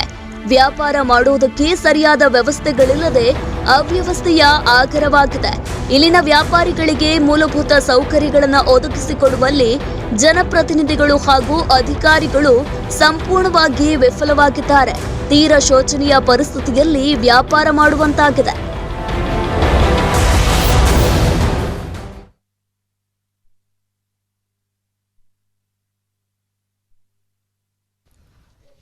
ಇದು ಮೊದಲ ಮಳೆಗೆ, ಪೂರ್ವ ಮುಂಗಾರು ಮಳೆಗೆ ಯಾವ ರೀತಿ ತತ್ತರಿಸಿ ಹೋಗಿದ್ದಾರೆ ವ್ಯಾಪಾರಸ್ಥರು ಅನ್ನುವಂಥದ್ದು. ತರಕಾರಿ, ಹಣ್ಣು ಹಂಪಲು ಎಲ್ಲವೂ ಕೂಡ ಮಳೆ ನೀರಿನಲ್ಲಿ ಕೊಚ್ಚಿಕೊಂಡು ಹೋಗ್ತಾ ಇದೆ. ಅವರು ಕಷ್ಟ ಪಡ್ತಾ ಇರುವಂತಹ ಪರಿಸ್ಥಿತಿ ಯಾವ ರೀತಿ ಇದೆ ಅನ್ನೋ ತಾವು ನೋಡ್ಕೊಂಡು ಬಂದ್ರಿ. ಸೆಂಟ್ರಲ್ ಮಾರುಕಟ್ಟೆಯ ಸಂದರ್ಭಗಳಲ್ಲಿ ಅಲ್ಲಿ ವ್ಯಾಪಾರಸ್ಥರನ್ನ ತೆರವುಗೊಳಿಸಲಾಗಿತ್ತು, ಸ್ಥಳಾಂತರ ಮಾಡಲಾಗಿತ್ತು. ಕೊರೋನಾ ಅನ್ನುವಂತಹ ಮಹಾಮಾರಿಯ ಸಂದರ್ಭಗಳಲ್ಲಿ ಇಲ್ಲಿ ಸ್ಥಳಾವಕಾಶ ಕಡಿಮೆ ಇದೆ, ಸೋಷಿಯಲ್ ಡಿಸ್ಟೆನ್ಸ್ ಅಂತರ ಮಾಡ್ಲಿಕ್ಕೆ ಆಗಲ್ಲ, ಸಮಸ್ಯೆ ಆಗುತ್ತೆ ಅನ್ನುವಂಥ ನಿಟ್ಟಿನಲ್ಲಿ. ಆದ್ರೆ APMC ಅನ್ನುವಂಥದ್ದು ಸಮಸ್ಯೆಗಳ ಆಗರವಾಗಿರುವಂತಹ ಯಾರ್ಡ್ ಯಾವ ರೀತಿ ಇದೆ ಅನ್ನುವಂಥ ತಾವು ನೋಡ್ಕೊಂಡು ಬಂದ್ರಿ. ಒಂದು ಮಳೆಗೆ ಪಟ್ಟಿರುವಂತಹ ಕಷ್ಟ, ಇದು ನಮ್ಮ ಮಂಗಳೂರು ಮಹಾನಗರ ಪಾಲಿಕೆಯ ಅವ್ಯವಸ್ಥೆ ಅನ್ನುವಂಥದ್ದು. ಇದ್ರ ಬಗ್ಗೆ ಮಾತಾಡಬೇಕು. ಬಿಫೋರ್ ದಟ್ ಒಬ್ರು ಕಾಲರ್ ಇದ್ದಾರೆ. ಹಲೋ ಸರ್, ನಮಸ್ತೆ. ಸರ್ ನಮಸ್ತೆ, ಧ್ವನಿ ಕೇಳ್ತಾ ಇದೆಯಾ? ನಮಸ್ತೆ ಸರ್, ನಮಸ್ತೆ. ತಮ್ಮ ಹೆಸರು ಸರ್, ಎಲ್ಲಿಂದ ಕರೆ ಮಾಡ್ತಾ ಇದ್ದೀರಾ? ನಾನು ಕೈಕಂಬದಿಂದ ಸುನಿಲ್ ಅಂತ ಹೇಳಿ. ಕೈಕಂಬದಿಂದ ಸುನಿಲ್ ಅವರು. ನಮಸ್ತೆ ಸುನಿಲ್ ಅವರೇ, ಮಾತಾಡಿ ಸರ್. ಸರ್, ಅವರು ವಲ್ಲಭಾಯಿ ಪಾಟೀಲ್ ವಿಷಯ ಮಾತಾಡ್ತಾರಲ್ಲ, ಮಾತಾಡಿ ಸರ್, ಮಾತಾಡಿ. ಅವರು ವಲ್ಲಭಾಯಿ ಪಾಟೀಲ್ ವಿಷಯ ಮಾತನಾಡಿದ್ರಲ್ಲ? ಹೌದು. ಅವರು ಸರ್ ಮಂಗಳೂರಲ್ಲಿ ಇರುದಲ್ಲ ಸರ್ ಅವರು? ಎಸ್, ಮಂಗಳೂರಿನ ಕಾರ್ಪೊರೇಟರ್ ಅವರು. ಅವ್ರು ಮಾತನಾಡಿದ ಒಳ್ಳೆ ವಿಷಯ ಪಾಟೀಲ್ ಅಲ್ಲ, ವಿಷಯ ಅಲ್ಲ ಸರ್. ಹೌದು, ಮಾತಾಡಿದ್ರು. ಹೇಳಿ, ಏನು ಪ್ರಶ್ನೆ ಹೇಳಿ, ತಮ್ಮ ಪ್ರಶ್ನೆ ಏನು?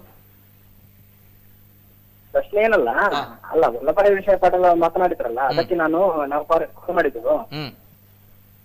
Right sir, thank you. Yes, ತಮ್ಮ ವಾರ್ಡ್ಗಳಲ್ಲಿ ಅಥವಾ ಈ ಒಂದು ಮಳೆಯಿಂದ ಸಮಸ್ಯೆ ಅಂತ ಇದ್ರೆ ಕರೆ ಮಾಡಿ ಆ ಸಮಸ್ಯೆಯನ್ನ ಸರ್ಕಾರದ ಗಮನಕ್ಕೆ ತರುವಂತಹ ಕೆಲಸ ನಾವು ಮಾಡ್ತೇವೆ ಪ್ರಾಮಾಣಿಕವಾಗಿ. ಅದೇ ರೀತಿ ಸಮಸ್ಯೆ ಅಂತ ಇದ್ರೆ ತಮ್ಮ ಜನಪ್ರತಿನಿಧಿಗಳು, ತಮ್ಮ ಕ್ಷೇತ್ರದ ವಾರ್ಡ್ ನಲ್ಲಿರುವಂತಹ ಕಾರ್ಪೊರೇಟರ್ಗಳು ಕೆಲಸ ಮಾಡಬೇಕು.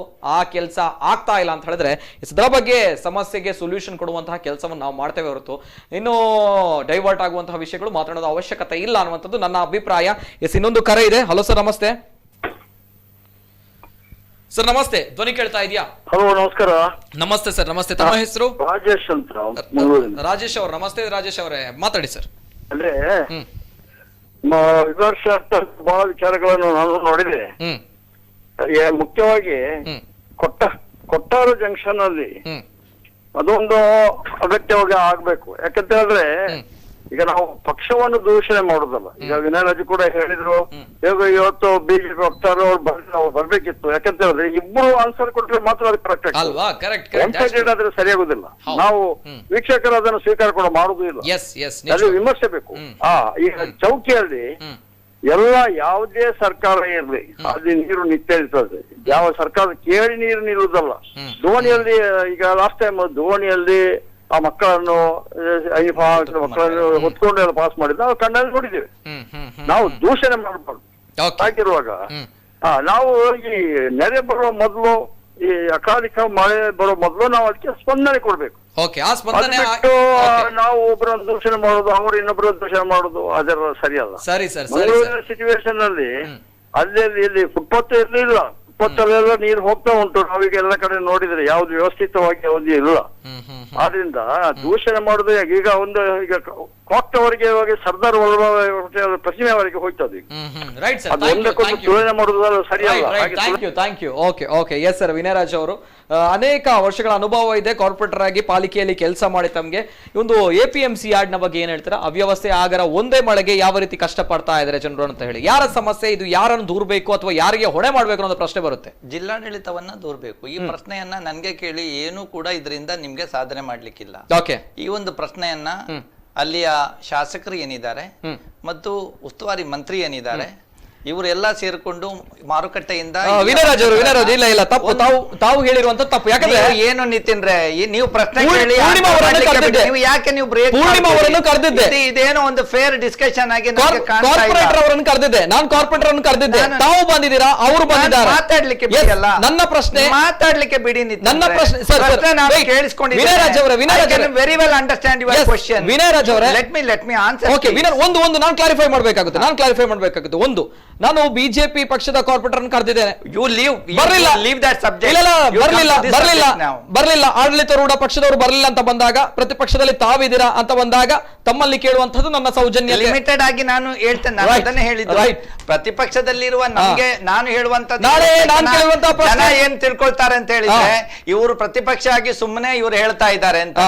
ನಾವು ಸತ್ಯ ವಿಚಾರವನ್ನ ನಾವು ಜನರಿಗೆ ಏನು ಇಲ್ಲಿಯ ಮಾರುಕಟ್ಟೆಯ ವರ್ತಕರನ್ನ ಈ ಕೊರೋನಾ ಮಹಾಮಾರಿಯ ಸಂದರ್ಭದಲ್ಲಿ ಇವರನ್ನು ಸಡನ್ ಆಗಿ ಅಲ್ಲಿ ಕಳಿಸಬಹುದು ಅಂತ ಹೇಳಿ ಇವರನ್ನ ಶಾಸಕರು, ಉಸ್ತುವಾರಿ ಸಚಿವರುಗಳು ಮತ್ತು ಜಿಲ್ಲಾಡಳಿತ ಸೇರಿಕೊಂಡು ಅವರನ್ನ ಅಲ್ಲಿಗೆ ಕಳಿಸಿದ್ದಾರೆ. ಆ ಸಂದರ್ಭದಲ್ಲಿ ಅಲ್ಲಿಯ ಶಾಸಕರು ಮತ್ತು ಇಲ್ಲಿಯ ಉಸ್ತುವಾರಿ ಮಂತ್ರಿಗಳು ಆಲೋಚನೆ ಮಾಡಬೇಕಾಗಿತ್ತು.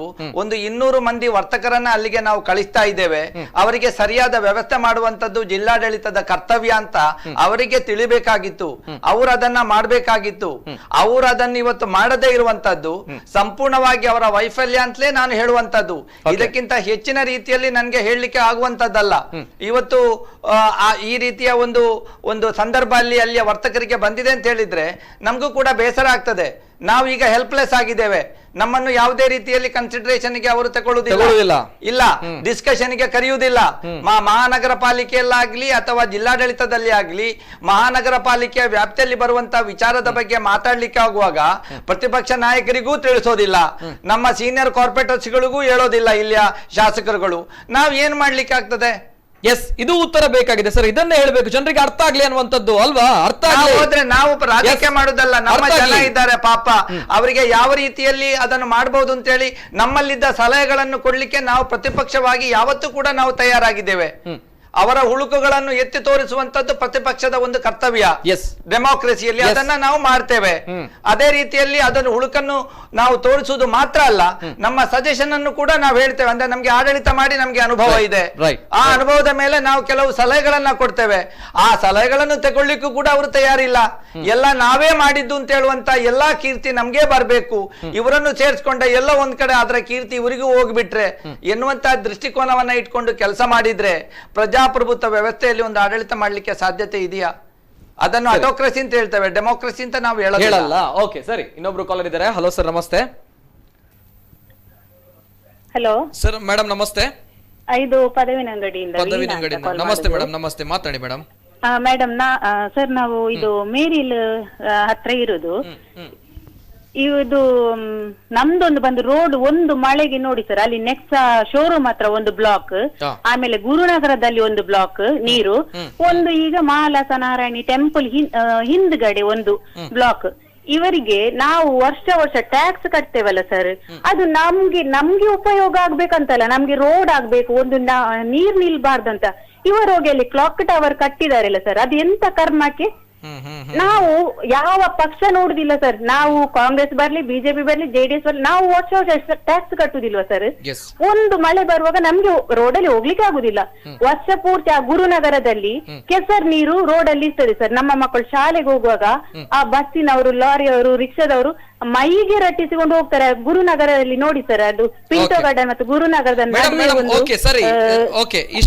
ಇಡೀ ನಾವು ಎಷ್ಟು ಸಾರಿ ವಾಟ್ಸ್ಆಪ್ ಅಲ್ಲಿ ಮೆಸೇಜ್ ಮಾಡ್ತೇವೆ ಕಾರ್ಪೊರೇಟರ್ಗೆ, ಇವರಿಗೆ, ಆ ಕಾಂಗ್ರೆಸ್ನವರು ಇರುವಾಗ ಸಹ ಇವರು ಇರುವಾಗ ಸಹ, ಆದ್ರೆ ಅದೊಂದು ಸಮಸ್ಯೆ ಪರಿಹಾರವೇ ಆಗ್ಲಿಲ್ಲ. ಈಗ ಮಳೆ ಬಂತು ಸರ್, ಮಳೆ ನೀರು ಬ್ಲಾಕ್ ಆಗಿದೆ. ನಾವು ಟ್ಯಾಕ್ಸ್ ಕಟ್ಟುದು ನಮ್ಗೆ ಉಪಯೋಗ ಆಗ್ಬೇಕಂತ ಕರೆಕ್ಟ್ ಕಟ್ತೇವೆ. ಈಗ ಇವರಿಗೆ ಅದನ್ನ ಸರಿ ಮಾಡ್ಲಿಕ್ಕೆ ಆಗುದಿಲ್ವಾ? ಕ್ಲಾಕ್ ಟವರ್ ಅಂತ ಕರ್ಮಕ್ಕೆ ಕಟ್ಟಿಟ್ಟದ ಸರ್ ಇವರು. ಓಕೆ, ಗುರುನಗರದಲ್ಲಿ ಅಲ್ವಾ ಮೇಡಮ್ ಇದು ತಾವು ಹೇಳ್ತಾ ಇದ್ರದ್ದು? ಈಗ ಮಹಾಲಾಸ ನಾರಾಯಣಿ ಟೆಂಪಲ್ ಹಿಂದ್ಗಡೆ ಇವತ್ತು ಬನ್ನಿ, ಒಂದೇ ಕಡೆಯಿಂದ ವೆಹಿಕಲ್ ಕಳಿಸ್ತಾ ಇದ್ದಾರೆ, ಆಚೆ ಹೋಗಿ ಅಲ್ಲಿ ನೆಕ್ಸ್ಟ್ ಶೋರೂಮಿನ ಎದುರಲ್ಲಿ ಇದು. ಓಕೆ, ಯಾರು ಆ ಭಾಗಕ್ಕೆ ಸೇರ್ತಾರೆ ಮೇಡಮ್? ಅಲ್ಲಿ ಜಯನಂದ ಅಂಚನೆಲ್ಲ ಈಗ ಇರುದು. ಅದು ಈ ವರ್ಷದ ಸಮಸ್ಯೆ ಅಲ್ಲ ಸರ್, ಅದು ಪ್ರತಿ ವರ್ಷ ಸಹ ಹಾಗೆ. ಇವತ್ತು ಈ ವರ್ಷ ಬಿಜೆಪಿ ಅವರು ಬಂದ್ರು, ಲಾಸ್ಟ್ ಇಯರ್ ಕಾಂಗ್ರೆಸ್ನವರು ಇದ್ರು, ಮಾಬಲ್ ಮರ್ಲಿದ್ರು, ಅವರ ಹತ್ರ ಹೇಳಿ ಅವರ ಹತ್ರ ಸಾಕಾಯ್ತು. ಅವರ ವಾಟ್ಸ್ಆಪ್ ಅಲ್ಲಿ ನೋಡಿ ನಾವು ಎಷ್ಟು ಸರಿ ಮಕ್ಕಳು ಹೋಗುವಾಗ ಕೆಸರು ರಟ್ಟಿಸಿದ್ದು ಫೋಟೋ ಕಳಿಸಿದ್ದೇವೆ ಅಂತ ನೋಡಿ. ಇವರಿಗೆ ಒಟ್ರಾಸಿ ಇವರ ಹೆಸರು ಬರ್ಬೇಕು, ಅದ್ರಲ್ಲಿ ಶಿಲೆಕಲ್ಲಲ್ಲಿ ಹೆಸರು ಇರ್ಬೇಕು, ರೋಡ್ ಅಲ್ಲಿ ಹೆಸರು ಹಾಕಿದ್ರು ಕೆಸರಲ್ಲಿ ಕಾಣುದಿಲ್ಲಲ್ಲ, ಕ್ಲಾಕ್ ಟವರ್ ಅಲ್ಲಿ ಕಾಣ್ತದೆ ಅಲ್ಲ, ಹಾಗೆ ಅದನ್ನು ಕಟ್ಟಿಸಿಟ್ಟಿದ್ದಾರೆ. Right, thank you madam, thank you. Yes sir ಏನ್ ಹೇಳ್ತೀರಾ? ತುಂಬಾನೇ ಸಮಸ್ಯೆಯಲ್ಲಿದ್ದಾರೆ ಎಲ್ಲರೂ ಕೂಡ. ಆ ಒಂದು ಏನು ಕ್ಲಾಕ್ ಟವರಿಗೆ ಒಂದು ಏನ್ ಮಾಡ್ಕೊಂಡು ಶೂಟ್ ಒಂದು ವಿಚಾರ ಶೂಟ್ ಮಾಡ್ತಾ ಇದ್ದಾರೆ. ನಾನು ಹೇಳುವಂತದ್ದು, ಒಂದು ಮನೆ ಅಂತ ಹೇಳಿದ್ರೆ, ನಾವೊಂದು ಮನೆ ಕಟ್ಟಿದ್ರೆ ಮನೆ ಒಳಗಡೆ ನಾವು ಬ್ಯೂಟಿಫೈ ಮಾಡ್ಲಿಕ್ಕೆ ಕೆಲವು ಗೊಂಬೆಗಳನ್ನ, ಕೆಲವು ಉತ್ತಮ ಫ್ಲವರ್ಸ್ ಗಳನ್ನ ತಂದಿಡ್ತೇವೆ, ಅಂಗಳದಲ್ಲಿ ನಾವು ಗಾರ್ಡನಿಂಗ್ ಮಾಡ್ತೇವೆ. ಇದು ಒಟ್ಟಾರೆಯಾಗಿ ಒಂದು ಮನೆ ಬರೇ ಒಂದು ಕಾಂಕ್ರೀಟ್ ಬಿಲ್ಡಿಂಗ್ ಅಲ್ಲದೆ ಅದೊಂದು ಚಂದ ಕಾಣಬೇಕು ಅಂತ ಹೇಳಿ ಮಾಡುವಂತದ್ದು. ಅದೇ ರೀತಿಯಲ್ಲಿ ಒಂದು ನಗರ ಅಂತ ಹೇಳುವಾಗ, ನಗರದಲ್ಲಿ ಪ್ರತಿಯೊಂದಕ್ಕೂ ಕೂಡ ಅದಕ್ಕೆ ಒಂದು ಹಣ ಮೀಸಲಿಟ್ಟಿದ್ದಾರೆ, ಸೌಂದರೀಕರಣಕ್ಕೆ ಹಣ ಮೀಸಲಿಟ್ಟಿದ್ದಾರೆ, ರಸ್ತೆ ಅಭಿವೃದ್ಧಿಗೆ ಇದೆ, ಅದೇ ಯುಜಿಡಿಗೆ ಇದೆ, ಬೇರೆ ಬೇರೆ ವಿಭಾಗಕ್ಕೆ ಅದೇ ಹಣವನ್ನ ವಿಭಾಗ ಮಾಡಿ ಇಟ್ಟಿದ್ದಾರೆ. ನಗರವನ್ನ ಚಂದ ಮಾಡದಿದ್ರೆ ನಾವು ಹೇಳ್ತೇವೆ, ನೀವು ಪ್ಯಾರಿಸ್ ನೋಡಿ, ನೀವು ಆ ಒಂದು ದೇಶಕ್ಕೆ ಹೋಗಿ ನೋಡಿ, ಎಷ್ಟು ಚಂದದ ಪಾರ್ಕು, ಎಷ್ಟು ಉತ್ತಮ ರಸ್ತೆ, ಎಷ್ಟು ಉತ್ತಮವಾದಂತ ಮೂರ್ತಿಗಳು ಅಂತ ಹೇಳ್ತೇವೆ. ಇಲ್ಲಿ ಬಂದಾಗ ಏನಾದ್ರು ಮಾಡಿದ್ರೆ ಅವರ ಕರ್ಮವ ಹಾಗೆ ಹೀಗೆ ಅಂತ ಜನ ಮಾತಾಡಿದ್ರೆ ಅದಕ್ಕೆ ಆನ್ಸರ್ ಮಾಡ್ಲಿಕ್ಕೆ ನಮಗೂ ಕೂಡ ಸ್ವಲ್ಪ ಕಷ್ಟ ಆಗ್ತದೆ. ಒಟ್ಟಾರೆಯಾಗಿ ನಾವು ತಿಳ್ಕೋಬೇಕು, ಮಂಗಳೂರು ನಮ್ಮ ನಗರ, ನಮ್ಮ ನಗರವನ್ನು ನಾವು ಸ್ವಚ್ಛವಾಗಿಡುವ, ಚಂದವಾಗಿಡುವ, ಗ್ರೀನರಿ ನಮ್ಗೆ ಬೆಳೆಸುವ ಎಲ್ಲ ನಮ್ಗೆ ಬೇಕು. ಏನು ಇವರ ಸಮಸ್ಯೆ ಏನ್ ಹೇಳಿದ್ದಾರೆ ಸರ್, ಅವರು ಸಮಸ್ಯೆ ಜೆನ್ಯೂನ್ ಸಮಸ್ಯೆ. ನಾನು ಹೇಳ್ತೇನೆ, ಅದೊಂದು ಜೆನ್ಯೂನ್ ಸಮಸ್ಯೆ. ಅದು ಅಲ್ಲಲ್ಲಿ ಇದು ಒಂದು ಏನು ನೀರು ನಿಲ್ಲುವಂತ ಒಂದು ಗುರುನಗರ ಇರಬಹುದು, ಅಲ್ಲಿ ಒಂದು ಕೊರಗಜ್ಜನ ಕಟ್ಟೆ ಇದೆ. ಆ ಕಟ್ಟೆ ಹತ್ರ ಮಳೆಗಾಲದಲ್ಲಿ ಮಕ್ಕಳು, ಶಾಲಾ ಮಕ್ಕಳುಗಳು ಏನು ಈ ಆಫೀಸಿಗೆ ಹೋಗುವಂತ ಏನು ಜನ ಇದ್ದಾರೆ, ಅದನ್ನ ಮೆಟ್ಟಿ ಹೋಗ್ಬೇಕು ಅಂತ ಹೇಳುವಾಗ ಅವರಿಗೆ ಮೊಣಕಾಲ್ವರೆಗೆ ನೀರಿರ್ತದೆ. ಅದು ಕೂಡ ಅಲ್ಲಿ ಅವರಿಗೆ ಬಾತ್ರೂಮ್ ಇಂದ ಬರುವಂತ ನೀರು ಆ ರಸ್ತೆಗೆ ಬಂದು ಅಲ್ಲಿ ಕಟ್ಟಿ ನಿಲ್ತದೆ. ಅದನ್ನು ಮೆಟ್ಟಿಕೊಂಡು ಜನ ಹೋಗ್ಬೇಕಾಗ್ತದೆ. ಕಾಲಿಗೆ ಚರ್ಮದ ರೋಗ ಕೂಡ ಬರ್ಲಿಕ್ಕೆ ಕೂಡ ಚಾನ್ಸಸ್ ಇದೆ. ಅದರ ಬಗ್ಗೆ ನಾನು ಕೂಡ ಗಮನವನ್ನ ನಾನು ಸೆಳೆದಿದ್ದೇನೆ. ಆ ಗಮನ ಸೆಳೆದ್ರು ಕೂಡ ಇನ್ನೂ ಕೂಡ ಅಲ್ಲಿ ಅಂದ್ರೆ ಆ ಒಂದು ಏರ್ಪೋರ್ಟ್ ರಸ್ತೆ ಏನಿದೆ, ಆ ಏರ್ಪೋರ್ಟ್ ರಸ್ತೆಗೆ ಪ್ರತಿ ಕಡೆಯಲ್ಲಿ ಅದನ್ನ ನಾವು ಏನು ಡ್ರೈನ್ ಅನ್ನ ನಾವು ಮಾಡದೆ ಈ ಸಮಸ್ಯೆಯನ್ನ ಬಗೆಹರಿಸಲಿಕ್ಕೆ ಕಷ್ಟ ಆಗಿದೆ. ಇದರಿಂದ ಒಂದು ಸಮಸ್ಯೆ ಆಗಿದೆ. ಅದಕ್ಕೆ ಬಹಳ ಕೋಟಿಗಟ್ಟಲೆ ಹಣವನ್ನ ಖರ್ಚು ಮಾಡಬೇಕಾಗ್ತದೆ. ಅದು ಒಂದು ಆ ಒಂದು ಏನು ಆ ನೆಕ್ಸಾ ಶೋರೂಮ್ ಏನಿದೆ, ಆ ಏರಿಯಾವನ್ನು ಮಾತ್ರ ಇಟ್ಟುಕೊಂಡು ಒಂದು ಕೆಲಸ ಕಾಮಗಾರಿ ಮಾಡ್ಲಿಕ್ಕೆ ಆಗುದಿಲ್ಲ. ಅದು ಮಾಡುವಾಗ ಎಷ್ಟೋ ಕಿಲೋಮೀಟರ್ ವೈಸ್ ನಾವು ಡ್ರೈನ್ ಮಾಡ್ಬೇಕಾಗ್ತದೆ, ಕೋಟಿಗಟ್ಟಲೆ ಹಣ ಖರ್ಚು ಮಾಡ್ಬೇಕಾಗ್ತದೆ. ಅದರಿಂದ ಎಲ್ಲ ಒಂದ್ ಕಡೆ ಸ್ವಲ್ಪ ಒಂದು ಹಣ ಕೊರತೆಯಿಂದ ಅದು ಒಂದು ಆಗಿದೆ. ಮುಂದಿನ ದಿನ ದಿನಗಳಲ್ಲಿ ಅದು ಆಗ್ಬಹುದು, ಆದ್ರೆ ಅದು ಜನ್ವಿನ್ ಸಮಸ್ಯೆ, ಅದು ಪರಿಹಾರ ಆಗ್ಲೇಬೇಕು. ನಮ್ಮ ಕಡೆಯಿಂದ ನಾವು ಅದಕ್ಕೆ ಸಂಪೂರ್ಣ ಸಹಕಾರ ಆಡಳಿತದವರಿಗೆ ಕೊಡ್ತೇವೆ. ಯಾಕೆ ಅಂದ್ರೆ ಆ ಮಹಿಳೆಯ ಮಾತುಗಳನ್ನು ಕೇಳುವಾಗ ನಿಜವಾಗ್ಲೂ ಕೂಡ ಸತ್ಯಾಂಶ ಇದೆ ಅನ್ನೋದು ಕಾಣುತ್ತೆ. ಅಂದ್ರೆ ಟ್ಯಾಕ್ಸ್ ಕಟ್ತೇವೆ ಎಲ್ಲವೂ ಕೂಡ ಆಗುತ್ತೆ, ನಾನು ನೋಡಿದ್ದೇನೆ ಅಲ್ವಾ? ಟ್ಯಾಕ್ಸ್ ಕಟ್ತೇವೆ ಎಲ್ಲವೂ ಕೂಡ. ನಾನೇ ಅದ್ರ ಬಗ್ಗೆ ಕಂಪ್ಲೇಂಟ್ ನಾನು ಕಮಿಷನರ್ಗೆ ಮಾಡಿದ್ದೇನೆ, ಕಮಿಷನರ್ಗೆ ಮಾಡಿದ್ದೇನೆ. ನಾನು ಮಾಧ್ಯಮದವರಿಗೂ ಕೂಡ ವಿಡಿಯೋ ಮಾಡಿ ನಾನು ಕಳಿಸಿ ಮಾಧ್ಯಮಕ್ಕೂ ಕೂಡ ಮಾತಾಡಿದ್ದೇನೆ. ಯಾವಾಗ ಸೊಲ್ಯೂಷನ್ ಸಿಗ್ಬಹುದು ಅಂತ ಹೇಳಿದ್ರೆ? ಹಾಗಾದ್ರೆ ಸೊಲ್ಯೂಷನ್ ಮಾಡ್ತೇವೆ ಅಂತ ಹೇಳಿದ್ದಾರೆ, ಬರ್ತಾರೆ, ಸ್ವಲ್ಪ ಮಣ್ಣು ತೆಗೆದು ಹೋಗ್ತಾರೆ, ಪುನಃ ನೀರಲ್ಲಿ ನಿಲ್ಲತ್ತೆ, ನೀರೆಲ್ಲಿಗೆ ಹೋಗುತ್ತೆ ಇನ್ನು. Right sir, right. ಇನ್ನೊಬ್ರು ಕಾಲರ್ ಇದ್ದಾರೆ. ಹಲೋ ಸರ್, ನಮಸ್ತೆ. ಓಕೆ, ಕರೆ ಕಟ್ ಆಗಿದೆ. Yes, thank you so much. Yes sir, Vinay Raj ಅವರೇ, ಅನೇಕ ಕರೆಗಳು ಬರ್ತಾ ಇದೆ ಅಂಡ್ ಕಾರ್ಯಕ್ರಮವನ್ನು ಕೊನೆ ಮಾಡಬೇಕು. ಅದೇ ರೀತಿ ಇವತ್ತಿನ ಒಂದು ಮಳೆಗೆ ನಮ್ಮ ಮಂಗಳೂರು ನಗರ ಯಾವ ರೀತಿಗೆ ಸಂಪೂರ್ಣವಾಗಿರುವಂತಹ ಅಥವಾ ಅರ್ಧಕ್ಕರ್ಧ ಭಾಗಶಃ ಜಲಾವೃತವಾಗಿದೆ ಅಂತ ತಾವು ನೋಡ್ಕೊಂಡು ಬಂದ್ರೆ. ಎಸ್ ಸರ್, ವಿನಯ್ ರಾಜ್, ಇಲ್ಲಿ ಒಂದು ದೊಡ್ಡ ಸಮಸ್ಯೆ ಇವತ್ತು ಮಂಗಳೂರು ನಗರಕ್ಕೆ ಏನು ಕಾದಿದೆ ಅಂತ ಒಂದು ನಿಮ್ಮ ಈ ವಾಹಿನಿ ಮೂಲಕ ನಾನು ಹೇಳಬೇಕಾಗ್ತದೆ. ಮಂಗಳೂರು ನಗರದಲ್ಲಿ, ಕರ್ನಾಟಕ ರಾಜ್ಯದಲ್ಲಿ ಡೆಂಗಿ, ಮಲೇರಿಯಾ, ಚಿಕನ್ ಗುನ್ಯಾ ಇದು ಬರುವಂತದ್ದು ಮಳೆಗಾಲದ ಸಂದರ್ಭದಲ್ಲಿ. ಮಳೆಗಾಲ ಬರುವಂತ ಒಂದು ಸಂದರ್ಭದಲ್ಲಿ ಕರ್ನಾಟಕ ರಾಜ್ಯದಲ್ಲಿ ಒಟ್ಟಾರೆಯಾಗಿ ಏನು ರಿಪೋರ್ಟ್ ಆದಂತ ಏನು ಪ್ರಕರಣಗಳು ಏನಿದೆ, ಡೆಂಗಿ ಪ್ರಕರಣಗಳು, ಮಲೇರಿಯಾ ಪ್ರಕರಣಗಳು, ಅದರಲ್ಲಿ 80% ಪ್ರಕರಣಗಳು, 80% ಪ್ರಕರಣಗಳು ಮಂಗಳೂರು ನಗರದಲ್ಲಿ ಆಗಿರುವಂತದ್ದು. ಓಕೆ, ರಾಜ್ಯದಲ್ಲಿ ನಮ್ಮ ದಕ್ಷಿಣ ಕನ್ನಡ ಜಿಲ್ಲಾ ಆರೋಗ್ಯಾಧಿಕಾರಿಗಳು 2 ದಿವಸದ ಹಿಂದೆ ನಮ್ಮ ಏನು ಪರಿಷತ್ತಿನಲ್ಲಿ ಒಂದು ಸಭೆಯನ್ನ ಕರೆದ್ರು. ಅದರಲ್ಲಿ ಮೇಯರ್ ಕೂಡ ಇದ್ರು, DHO ಇದ್ರು, ಮತ್ತು 60 ಮಂದಿ ಕಾರ್ಪೊರೇಟರ್ಗಳು ಕೂಡ ಅದರಲ್ಲಿ ಭಾಗವಹಿಸಿದ್ರು. ಈ ಡೆಂಗಿಯ ಬಗ್ಗೆ ವಿಚಾರ ವಿನಿಮಯ ಮಾಡ್ಲಿಕ್ಕೆ ಕರೆದಂತ ಸಭೆ. ಆ ಸಭೆಯಲ್ಲಿ ಅವರು ಹೇಳಿದಂತ ಅಂಕಿಅಂಶ ಪ್ರಕಾರ 2019ಕ್ಕೆ ದಕ್ಷಿಣ ಕನ್ನಡ ಜಿಲ್ಲೆಯಲ್ಲಿ 2997 ಮಲೇರಿಯಾ ಪ್ರಕರಣ 2019ಕ್ಕೆ. ಹೌದು. ಅದರಲ್ಲಿ 2593 ಅದು ನಗರ ಪ್ರದೇಶದಲ್ಲಿ ಆಗಿರುವಂತದ್ದು. ಬರೀ 570 ಮಾತ್ರ ಗ್ರಾಮೀಣ ಪ್ರದೇಶ. ಡೆಂಗಿ ಜ್ವರ 1539 ಪ್ರಕರಣ ವರದಿಯಾಗಿದ್ರಲ್ಲಿ 969 ನಗರ ಪ್ರದೇಶದಲ್ಲಿ, ಬರೇ ಕೇವಲ ಸ್ವಲ್ಪ ಈ ಗ್ರಾಮೀಣ ಪ್ರದೇಶದಲ್ಲಿ ವರದಿಯಾಗಿದೆ. ಕಳೆದ ಸಲ ಸುಮಾರು 3-4 ಮಂದಿ ಮೃತಪಟ್ಟಿದ್ದಾರೆ. ನಿಮ್ಮ ಒಬ್ರು ರಿಪೋರ್ಟರ್ ಕೂಡ ನಾಗೇಶ್ ಅಂತ ಹೇಳುವವರು ಇದೇ ಒಂದು ಜ್ವರಕ್ಕೆ ಬಲಿಯಾಗಿದ್ದಾರೆ. ಇದು ಒಂದು ಭಯಂಕರವಾದ, ಅದಕ್ಕೆ ಮದ್ದಿಲ್ಲ, ಡೆಂಗಿ ಜ್ವರಕ್ಕೆ ಮದ್ದಿಲ್ಲ. ಆದ್ರಿಂದ ಇವತ್ತು ಏನಾಗಿದೆ, ಮಂಗಳೂರು ನಗರದಲ್ಲಿ ಮಲೇರಿಯಾ ಇದೆ, ಡೆಂಗಿ ಬರುತ್ತೆ, ಚಿಕನ್ ಗುನ್ಯಾ ಬರುತ್ತೆ, ಈಗ ಈ ಮಹಾಮಾರಿ ಕೂಡ ಇದಕ್ಕೆ ಸೇರ್ಕೊಂಡಿದೆ. ಇವಾಗ ಏನು ಇಲ್ಲಿ ಆಗ್ತಾ ಇದೆ ಅಂತ ಹೇಳುವಂತದ್ದನ್ನ ನಾನು ಮೊನ್ನೆ ಅವರ ಗಮನ ನಾನು ಸೆಳೆದಿದ್ದೆ. ನಾನು ಮೇಯರ್ ಇದ್ದು ಸೆಳೆದಿದ್ದೆ, DHOದ್ದು ನಾನು ಗಮನ ಸೆಳೆದಿದ್ದೆ ಸಭೆಯಲ್ಲಿ. ನನ್ನ ಪ್ರಶ್ನೆ ಇಷ್ಟೇ, ಮಂಗಳೂರು ನಗರದಲ್ಲಿ ಈ ಡೆಂಗಿ, ಮಲೇರಿಯಾ ಮತ್ತು ಚಿಕನ್ ಗುನ್ಯಾ ಬರ್ತದೆ. ಈ ಇದು ಎಲ್ಲದಕ್ಕೂ ಕೂಡ ಜ್ವರ ಬರ್ತದೆ, ಕೊರೋನಾಕ್ಕೂ ಜ್ವರ ಬರ್ತದೆ. ಇವತ್ತು ಯಾವುದೇ ಒಂದು ಖಾಸಗಿ ಆಸ್ಪತ್ರೆ ಇರಬಹುದು, ಸರ್ಕಾರಿ ಆಸ್ಪತ್ರೆ ಇರಬಹುದು, ಎಲ್ಲೋದ್ರೂ ಕೂಡ ಒಂದು ರೋಗಿ ಒಂದು ತುರ್ತು ಒಂದು ಶಸ್ತ್ರಚಿಕಿತ್ಸೆ ಆಗಬೇಕು ಅಥವಾ ತುರ್ತು ಅವರಿಗೆ ಒಂದು ಚಿಕಿತ್ಸೆ ಬೇಕು ಅಂತ ಹೇಳುವಂತ ಸಂದರ್ಭದಲ್ಲಿ ಎಲ್ಲ ಆಸ್ಪತ್ರೆಯವರು ಹೇಳುವಂತದ್ದು, ನೀವು ಹೋಗಿ COVID-19 ನೆಗೆಟಿವ್ ರಿಪೋರ್ಟ್ ತಕೊಂಡು ಬನ್ನಿ, ನಿಮ್ಗೆ ನಾವು ಇಲ್ಲಿ ದಾಖಲು ಮಾಡಿ ನಾವು ನಿಮ್ಗೆ ಆಪರೇಷನ್ ಮಾಡ್ತೇವೆ ಅಥವಾ ನಿಮ್ಗೆ ಟ್ರೀಟ್ಮೆಂಟ್ ಕೊಡ್ತೇವೆ ಅಂತ ಹೇಳ್ತಾ ಇದ್ದಾರೆ.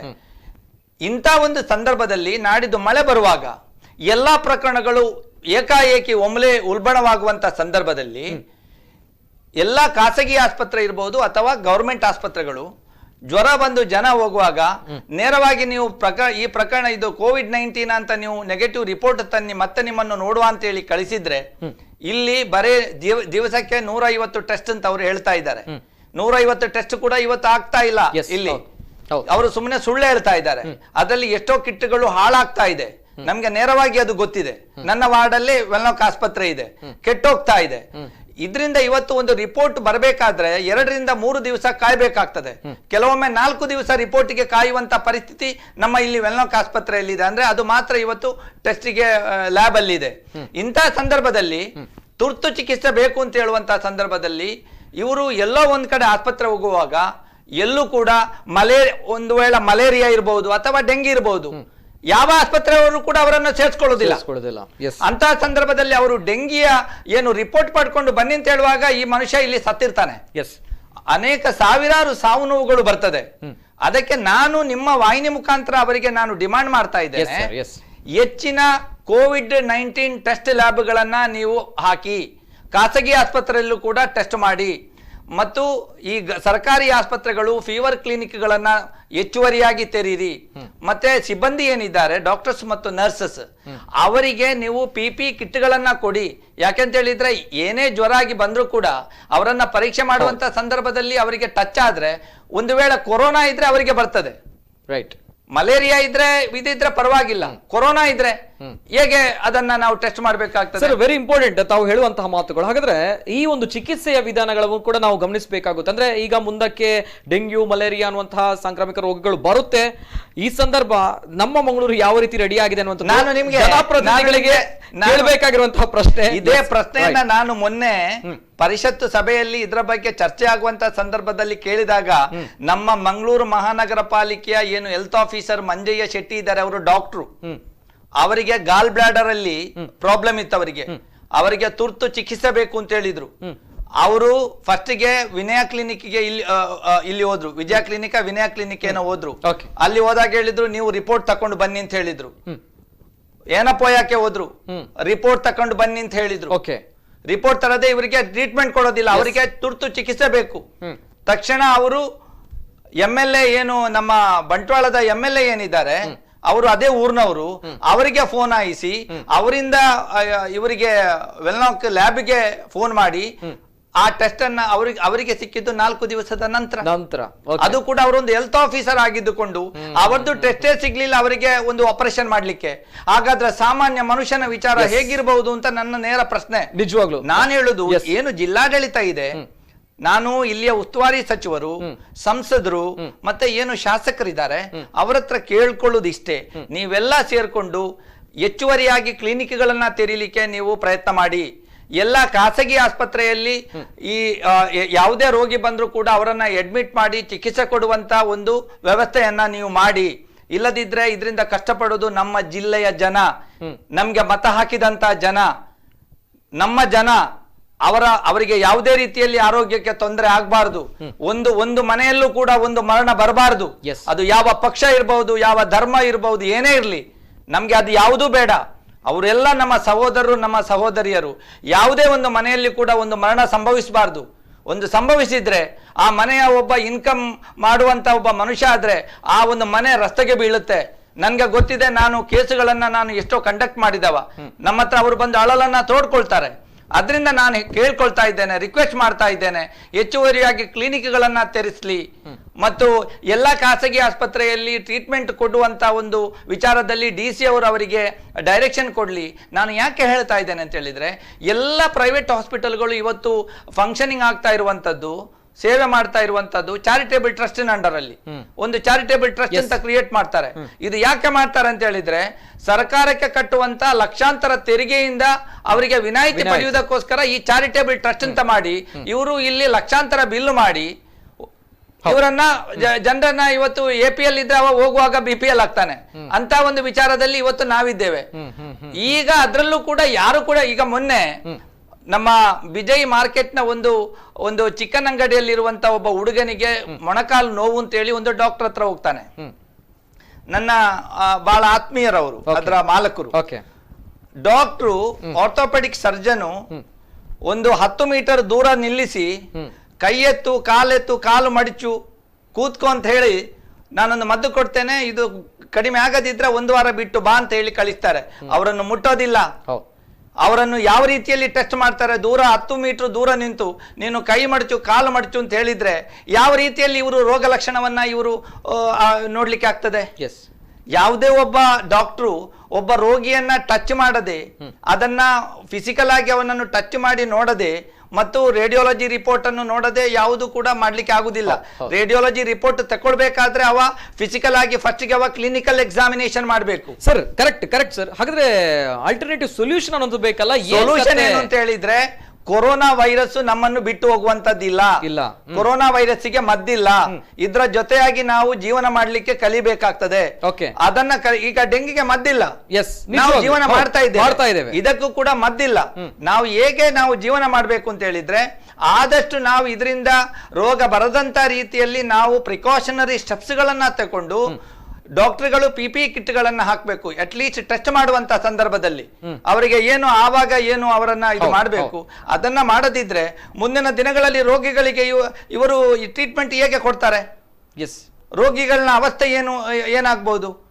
ಇದ್ರ ಬಗ್ಗೆ ಜಿಲ್ಲಾಡಳಿತ ಚಿಂತನೆ ಮಾಡಬೇಕಾಗಿದೆ, ಸರ್ಕಾರ ಚಿಂತನೆ ಮಾಡಬೇಕಾಗಿದೆ.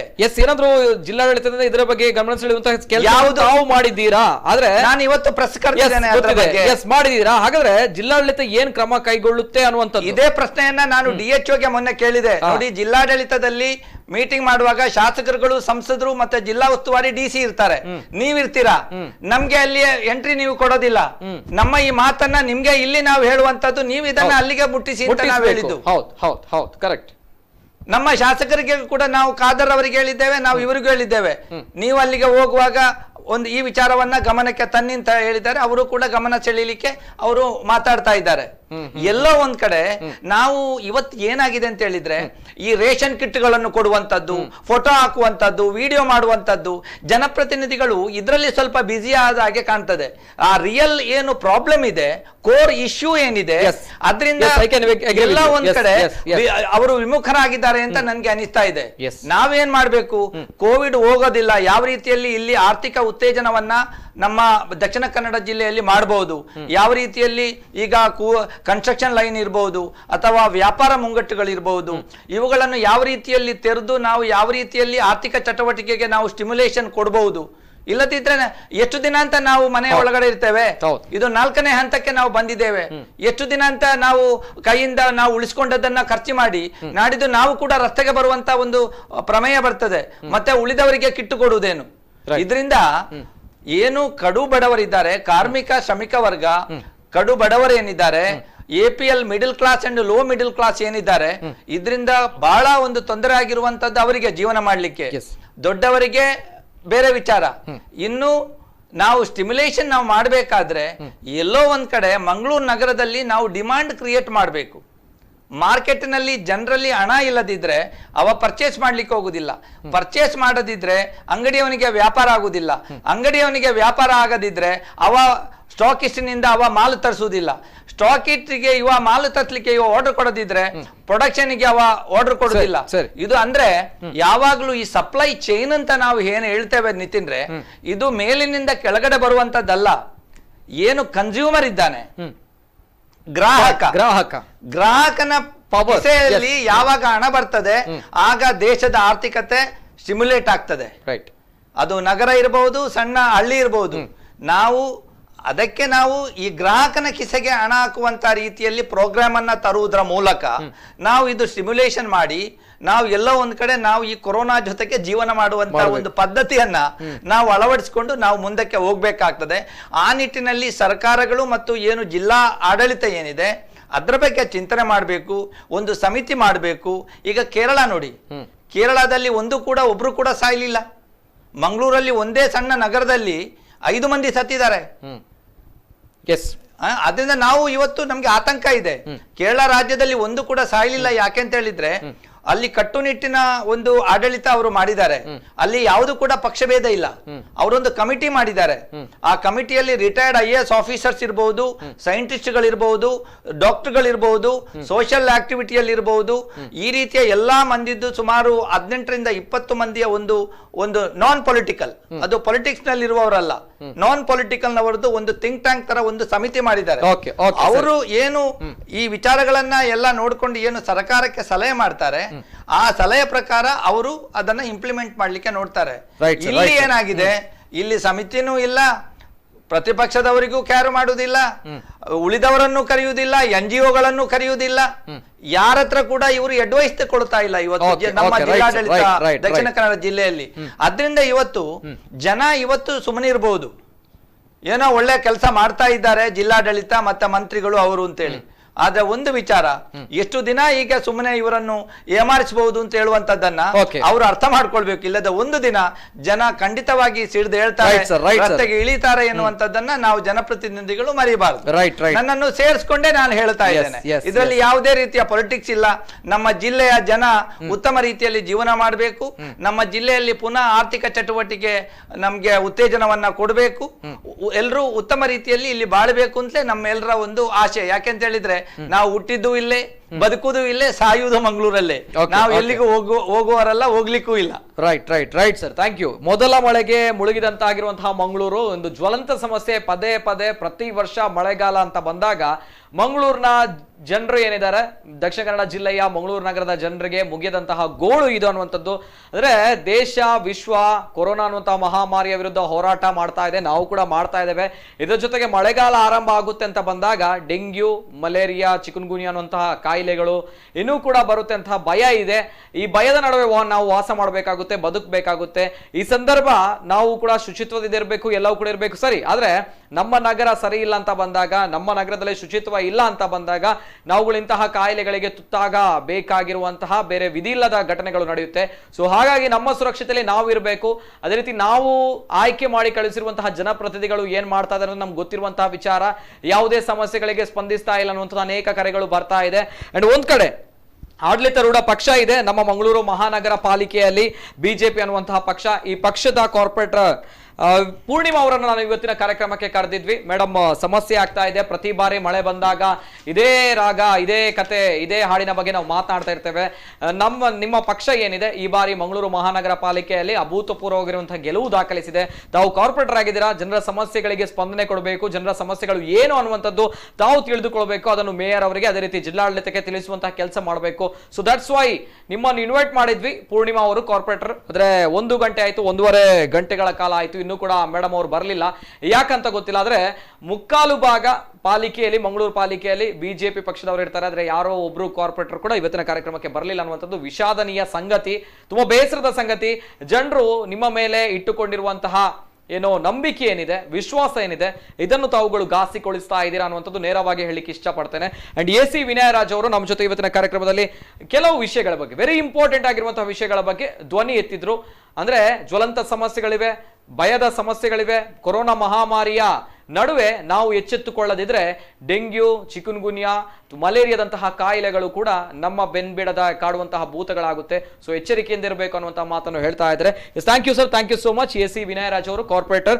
ಇದು ಈ ಹೊತ್ತಿನ ವಿಶೇಷ. ನಿರಂತರ ಸುದ್ದಿ ಹಾಗೂ ಮನೋರಂಜನೆಗಾಗಿ ನೋಡ್ತಾ ಇರಿ ನಮ್ಮ ಕುಡ್ಲ 24/7. ರಾಜಕೀಯ ಬೆಳವಣಿಗೆ ಎಲ್ಲವನ್ನೂ ಕೂಡ ರಾಷ್ಟ್ರಕ್ಕೆ ಮೋದಿ ಅಗತ್ಯ ಇದೆ.